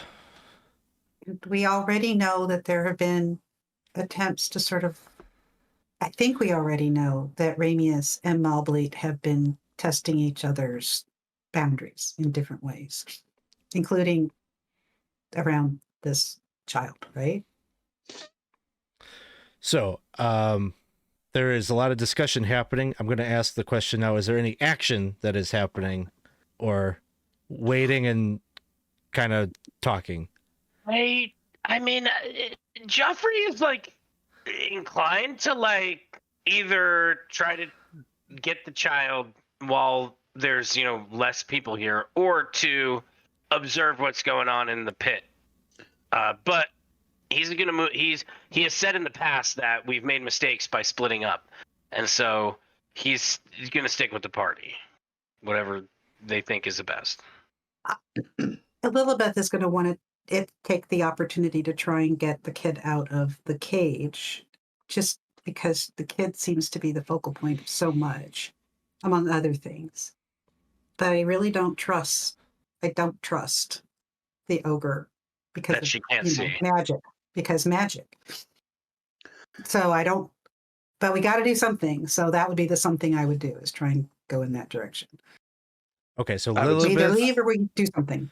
I'm going to suggest that we hold tight, stay hidden, and keep watching, because That's the hardest thing. I understand. However, I number one, we saw what appeared to be Malbleat coming out of this pit.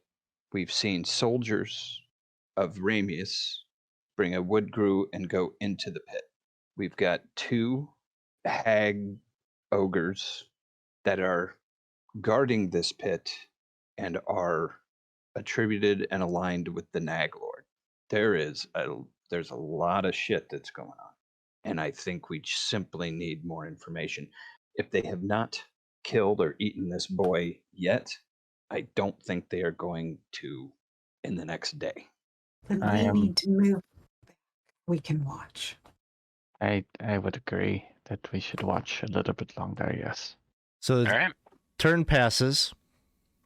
The Herodon that went down and the two short horns come back up, and then the Herodon like barks out orders and seems to like tell them like gestures to the woods, and they don't nod, they don't really communicate anything. They just kind of start moving out together, back out into the woods, very kind of swayingly, like almost like they're in a dream state or something. It doesn't seem like they're super awake or conscious, but they are on their feet and apparently obeying whatever orders they were just given. And then the Herodon just goes back over to the pot and then like kind of like looks down at it and seems to gesture like what did you do while I was gone? Like this isn't what we talked about. They can't understand what they're saying, but they're evoking so much emotion and sisterly rage that you're kind of getting the picture. We feel like we know their language. Yeah. Mhm. You tried to help mom out in the kitchen before. Like you've dealt with this as the two siblings. So this is where Mom learned how to cook. Brother. Man, I got so much stuff going on in my head right now. Mm-hmm. Joffrey's still leaning towards so there's two hags up here now. Mm-hmm. We missed our opportunity. Well, brother, if they have control of these two, I'm sure they could easily sway us as well. I fear I don't know the best course of action to deal with these two creatures. I'm thinking the best course of action to deal with the two creatures is not to deal with them at all, but to be sneaky about it. There is one thing, if we wish, at some point. I'm not suggesting anything, but I do have the Mother Screg's spell book, or Scrag. Oh, We have Try things. to barter.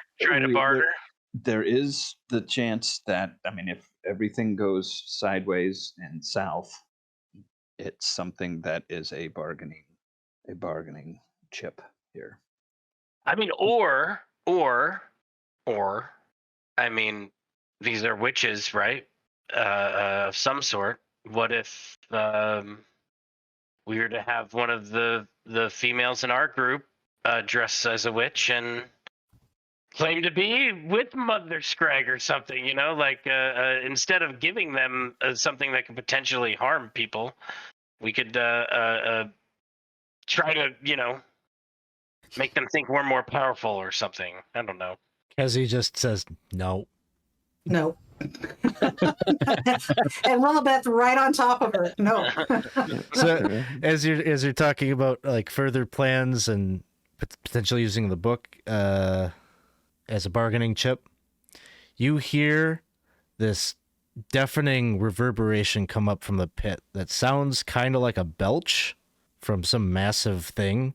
And, and like she kind of almost like feels like it like shakes the cage a little bit just from the sonic waves that hit it. And Oh my god. just a little bit after that happens, you see a little monkey come up out of the pit eating some rations. It looks just like a boo. And then it seems to look at you, Lillibeth, from where you're hidden. And it's eating. And it starts choking. And it's grasping at its throat. And then dies. It just falls to the ground, dead. My hand is going to go right back to the back of my backpack just to feel if Apu's in there and alive. It's like sleeping. Okay. And then the body of the second Abu that you see out in the clearing just kind of dissolves.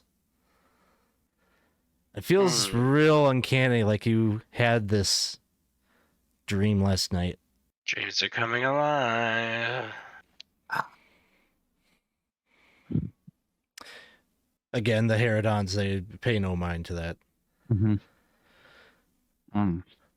Okay. So we're thinking that this is some sort of Sarlacc pit now. Yeah. And Yes. Yeah. Wood grews are difficult digestion, right? man. But he's aware of me. That's the part that's bothering me.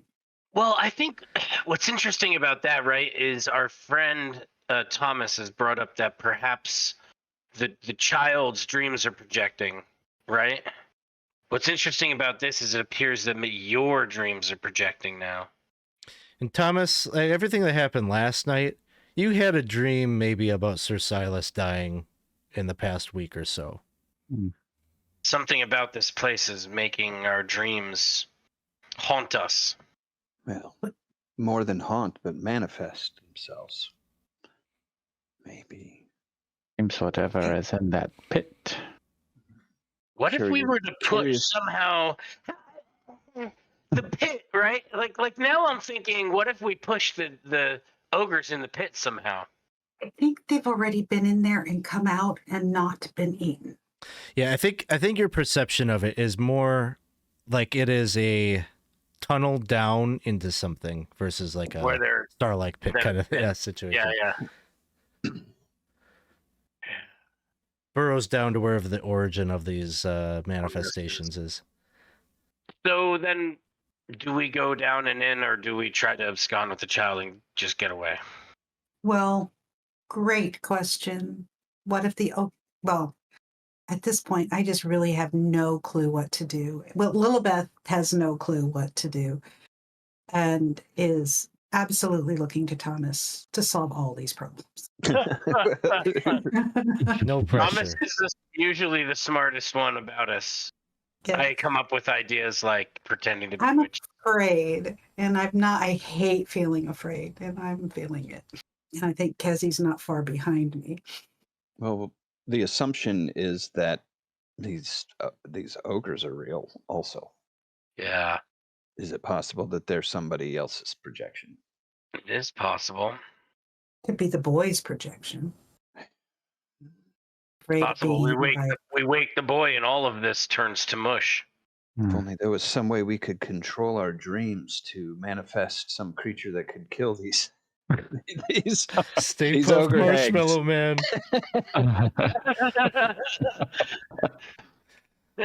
Oh, we Right, have what if- many nightmare creatures to pick from. Mm, That would be the best. I think maybe for now, maybe the safest bet if we do want to get some type of answers at all is maybe to follow the two small horned goat. I feel like that'd be the safest bet to see where they are going, because obviously they're bringing things back. It would give us some sort of. To me, I think we know where they're going. They're going to get more food for whatever the frick is down there, right? That seems like their job. They're the food guys. I don't know if I don't know if it's for food, but bring persons back for whatever reason. I think whatever the problems are here are sourced here. You know what I mean? Like if we leave here, we're just moving away from the problem. Yes, that. Our big issue right now is the freaking ogres, right? Because I think if there were no ogres, we'd feel more comfortable going in because they wouldn't be behind us, trapping us inside, or we'd feel more comfortable taking the kid and getting out because we wouldn't have to fight ogres. So I think we're sort of back to the distraction thing.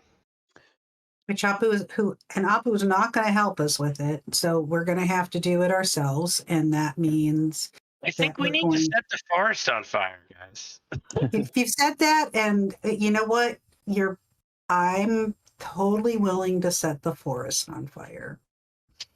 I just think that would get their attention. That would make them move, and we could possibly get the kid and go. Now Or they won't pay any attention to it at all, in which case we could get the kid and move. Either way, it works. The only other thing would be if these horned creatures come back, these short horns, with another person. Right. Go into the pit with one of the hags that we attacked the last hag that's left. So we wait for the opportunity where they come to go in, the creature goes in the hole, and there's one hag left. And then we basically do kind of the same thing, but without the distraction piece, without the fire. Yeah. Yeah. That would be the only, I mean, I don't think we're going to have a hell of a time with taking on one of these, let alone two, but I don't even necessarily want to take on one. I would rather, distractify it, pay no attention to the man behind the curtain, and then just as fast as we can, rush the child's cage, break it, grab the child, go. Before they can even turn around to realize something else is going on, type of thing. So we got to designate somebody to be the chief cage rusher, and it's not going to be us.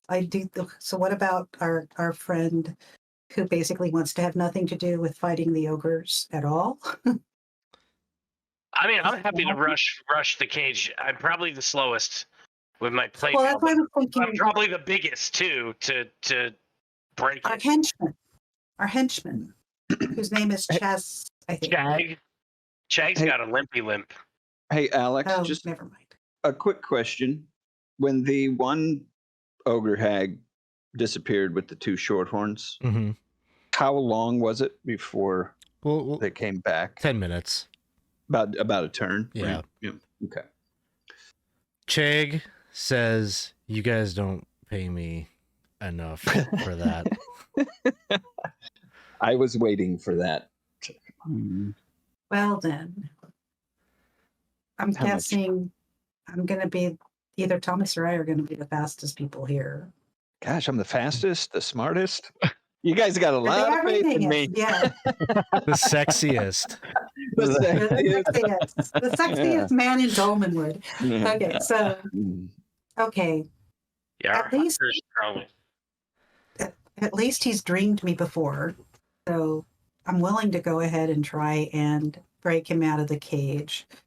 And I think I can hopefully hack at things with breggle. So, because I've named the sword for what it has on it.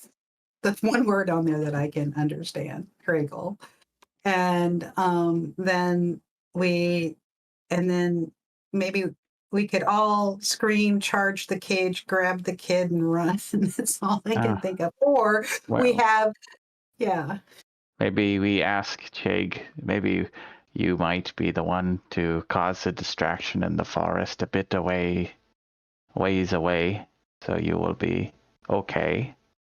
And then we try to get the cage, try to get the boy, and then we go opposite direction, and we get into we choose a location where we will meet again. That Chag, would probably be the best. Chag says, the further away I can be from this, the better. Sounds good. That seems like a better solution for that. So, and the distraction is going to be what? Just making loud noises, or are we gonna? What are we thinking? Well, The fire thing, or? I'm a little nervous about the fire thing. It's just the first thing that came to mind. I would make I would bring up the point that I mean it is a little difficult to like set a forest on fire. Mhm. I mean, Mm-hmm. so I don't know if we would be able to do that. Probably a noise distraction would be easier. Be singing in the forest. I could do that. Now these these are fairy creatures, correct? Would I know that? Ish. No, because their origins are with the Naglord. Okay. Nobody knows what the Naglord is not. People don't talk about the Naglord as if it's from fairy, but it's a question mark what he is or what it is. Okay.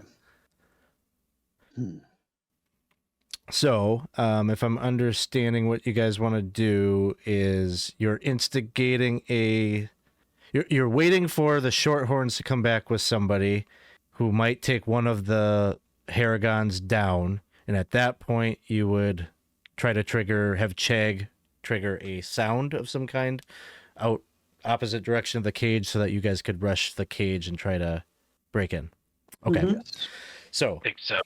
I'm just looking at the time. I'm trying to determine how this might play out. But I think you wait about... It's going to be dark by the time something happens. So it'll be like 8 p.m. There's reasons why. 10 p.m. 10 p.m. or so. Two Shorthorns... We're going to say 3 Shorthorns. They have the 3 kind of dazed, whether they're magically charmed or whatever is going on with them. They have a Shorthorn with them that also has a leather suit embossed with Lord Ramius's emblem on it. And he is like, what? Get off of me. What are you doing? What? And he seems bewildered by by being captive by them, and he's calling out, wait till the captain hears about this. This is and then he looks at the 2 Herodon and says, no, you're bewitched. Wake up. And one of the Herodons just kind of grins and gestures for them to bring the captive down into the pit, and they do so. And the whole way he's protesting and screaming. You hear it all the way down. Even once they're down in the pit, he's still kind of yelling until you hear like a smack across the back of the head, and he's unconscious, probably down there with them. At this point, you kind of relay to Chag, and He's got a hammer and some iron spikes, and he just starts like hammering the spikes and running like to the east. Ding, ding, ding. And you can see the other Haragon. We shall see.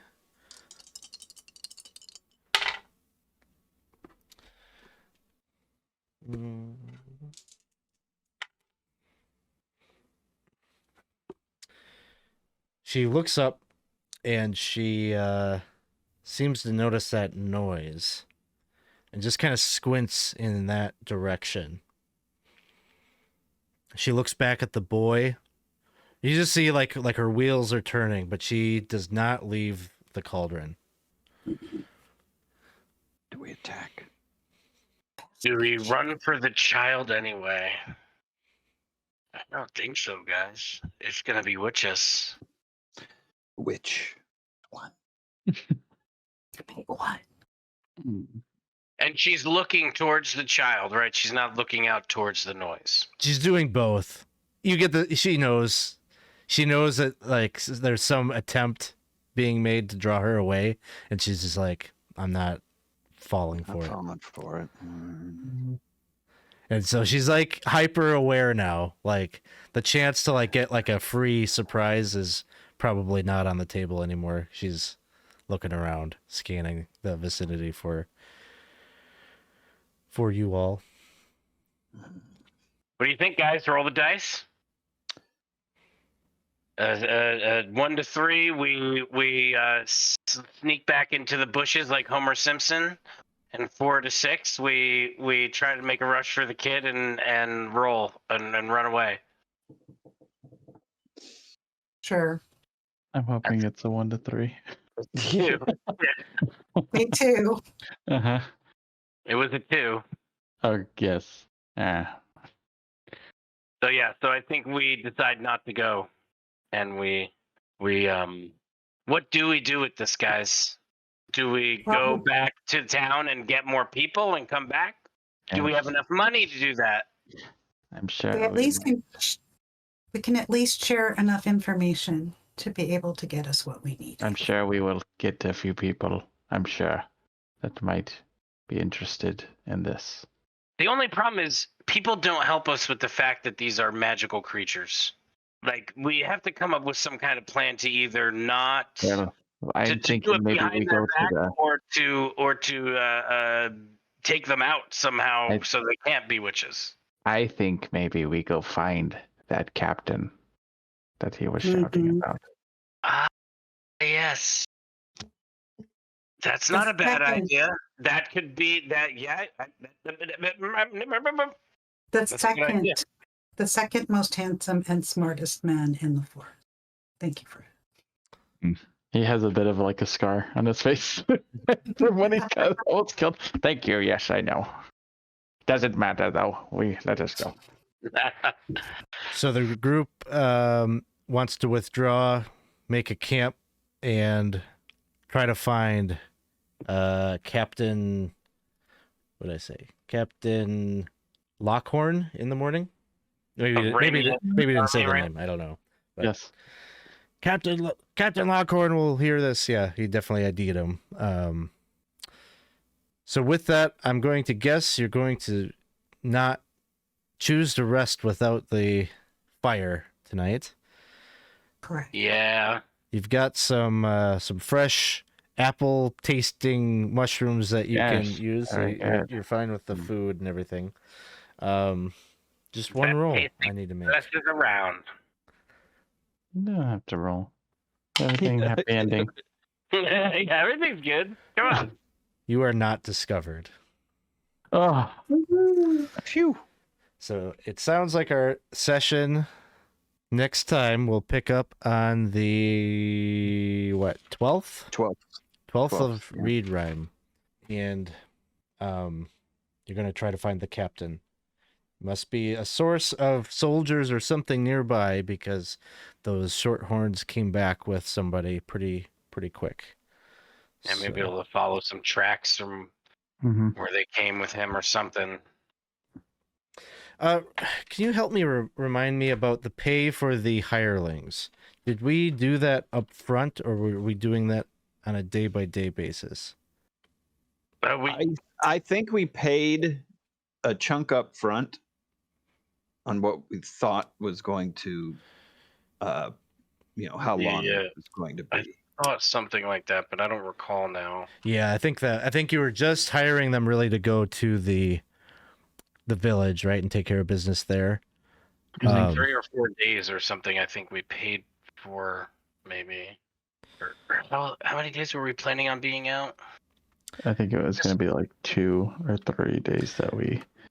I'm going to say, unless anybody has an objection, that this is the day where it's just going to start. Like you've paid them for the one job, and now it's going to just we'll just do it on a daily basis from here on out. Yeah. So I'll take that off of. Geoffrey's kind of like your current treasurer, right? I'll take it off that sheet. Mm-hmm. Yeah, you can take it off my sheet, and I think the bulk of the cash is on Topsy's sheet now. But let's exhaust my sheet first. Okay, that sounds good. Yes. Topsy is where it's our kitty we store our gold in. Yeah. Yes. Question: Did the other hireling was he able to find his way back to our camp? Chag? Yeah, Chag. Oh, this is such possibilities right here. Oh yeah, because he was going to meet back up with us. So I think what he's saying is, are you going to roll some dice to see if Chag made it or not? Yeah, I think a morale check. He might ditch you. He left. He might never make it back and be. I asked Although- because of the rations. I think he was the one that Thomas hired, right? Yeah. And you have a loyalty bonus. Loyalty bonus. My charisma is 17, so yeah, whatever the loyalty man. I think it's a bonus +2. Yeah. There is, so. Yeah. Nice. Let's see. I only rolled a 3, so I don't know. Chag was like, "You guys tried to make me do this all on my own. I'm out of here. Screw you guys." That means he owes us for a day, as far as I'm concerned, when we get back to town. Yeah. Well, I didn't know if the morale was a 2d6 thing or it's a d20. I don't know what the roll normally is. That was a 3 on 2d6, so it's a Ooh. 5. So he doesn't understand why this kid is so important, and he's like, I don't know, like I got a little bit of pay off of that. He just doesn't show back up. He wasn't the barkeep guy, right? The barkeep guy was the guy that died. He was the guy that died. Yeah, so Too bad. Our prices This is are the guy going that we down by got the day, guys. Yeah. you're left with This is the guy Kezzy. She the one, sticks yeah, around. probably the one that we want. Yeah. Yeah, so far she's curious even, so Yeah. Okay. I took care of the rations. I still have 2 left then for that. The little. dirty dog. Jag. Cheg's going down. I have a long memory. Hey, you're gonna write a song about him. All he knows is he's gonna show up in town one day, and then there's gonna be a song about Chag the deserter. That's And right. it's clearly gonna be like every description of him. Yeah. Chag the Drake. Right? yeah. Well, we'll wrap up the session there. I think we have all of our housekeeping and such done. So why don't we move right into doing some gratitude? I want to give gratitude to Alex. I want to give my gratitude for making this such a real feeling as far as the campaign goes, that we fear about the mortality of our characters to the point where we'll spend half of a session going back and forth trying not to make a decision so that we don't actually have to go forward with anything and eventually die. So I think I want to give thanks to you because that was a very fun. Yes, exactly. Death is real. So It's okay. You made a decision. we do eventually. I mean, this is like an Do it. interesting decision to go find this cat. Like, I think that's very interesting. Yeah, but I thank you for that because that made everything else. It kind of pushed us in a bit of a spot. So thank you. I appreciate that. Thank you. I'm gonna throw mine out to Moreen just because your presence has been missed, and I thought your whole interaction with the goat boy and the whole thing about you and the huntress going off on your own, like it it made me realize pretty quickly, like, oh man, we shouldn't have done that. We should be going places together, and we should, and stuff like that. And so just that whole interaction, the whole way that went, the boldness that you had to just go ahead with it anyway, I thought it added to the story, and it made me realize some things about our party, and that was awesome. Oh, well, thank you. I would throw it out to Moreen as well, just because your presence has been missed, and it's wonderful to have you back. Thank you. Obviously, that So- that goes for me. I'm gonna pick another point and just that too. I'm going to give my gratitude to the group, and for exactly the reasons that you just said it. Your presence, each and every single one of you, has been missed. This world, I've missed this world. I said something earlier, and I'm going to share it here about, this world is where I come to when the edges of my sanity start to fray in the real world, and I need this unreality. And I just love how we play off of each other as characters and as people too. And it's that, and then Alex, you create that space where we can just really be scared that we're going to die and at the same time know we have to do brave things. So thank you. In the immortal words of Geddy Lee, guys, if you choose not to decide, you still have made a choice. Exactly. right. Yeah, we could escalate the scene of you watching the terrible things that are going to happen in this clearing for as long as you want. I already Yeah. felt that. That's really bad. I felt so guilty. was that we did awful. that. I kept thinking, like, how do I make it worse? Okay, we'll keep making it worse. Real people. It is, Hard yeah. work group. It get worse and worse. There goes my bias, right? Poor Woodgrews, you're real people. Good guys to party with.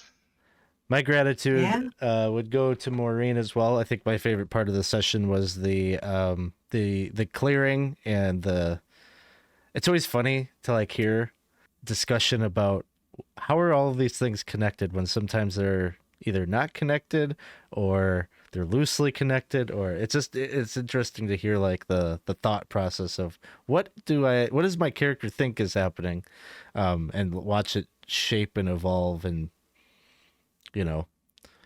having Malbleat like show up like instantly is kind of a like what do you do? How do you react to something so bizarre? And I thought you did a good job of playing out the investigation in the clearing and trying to come down to a conclusion. And it was a lot of fun to see. Thank you. I really don't know what to say to that, but thank you. This was such a great session. I feel like it was really one of our best. So thanks, It was everyone. like a Tarantino movie, a lot of talking, not much action. Well, it should be an interesting one. The setup is now very clear that there's going to be. So I say you saw the Shorthorns come from the western side of the clearing.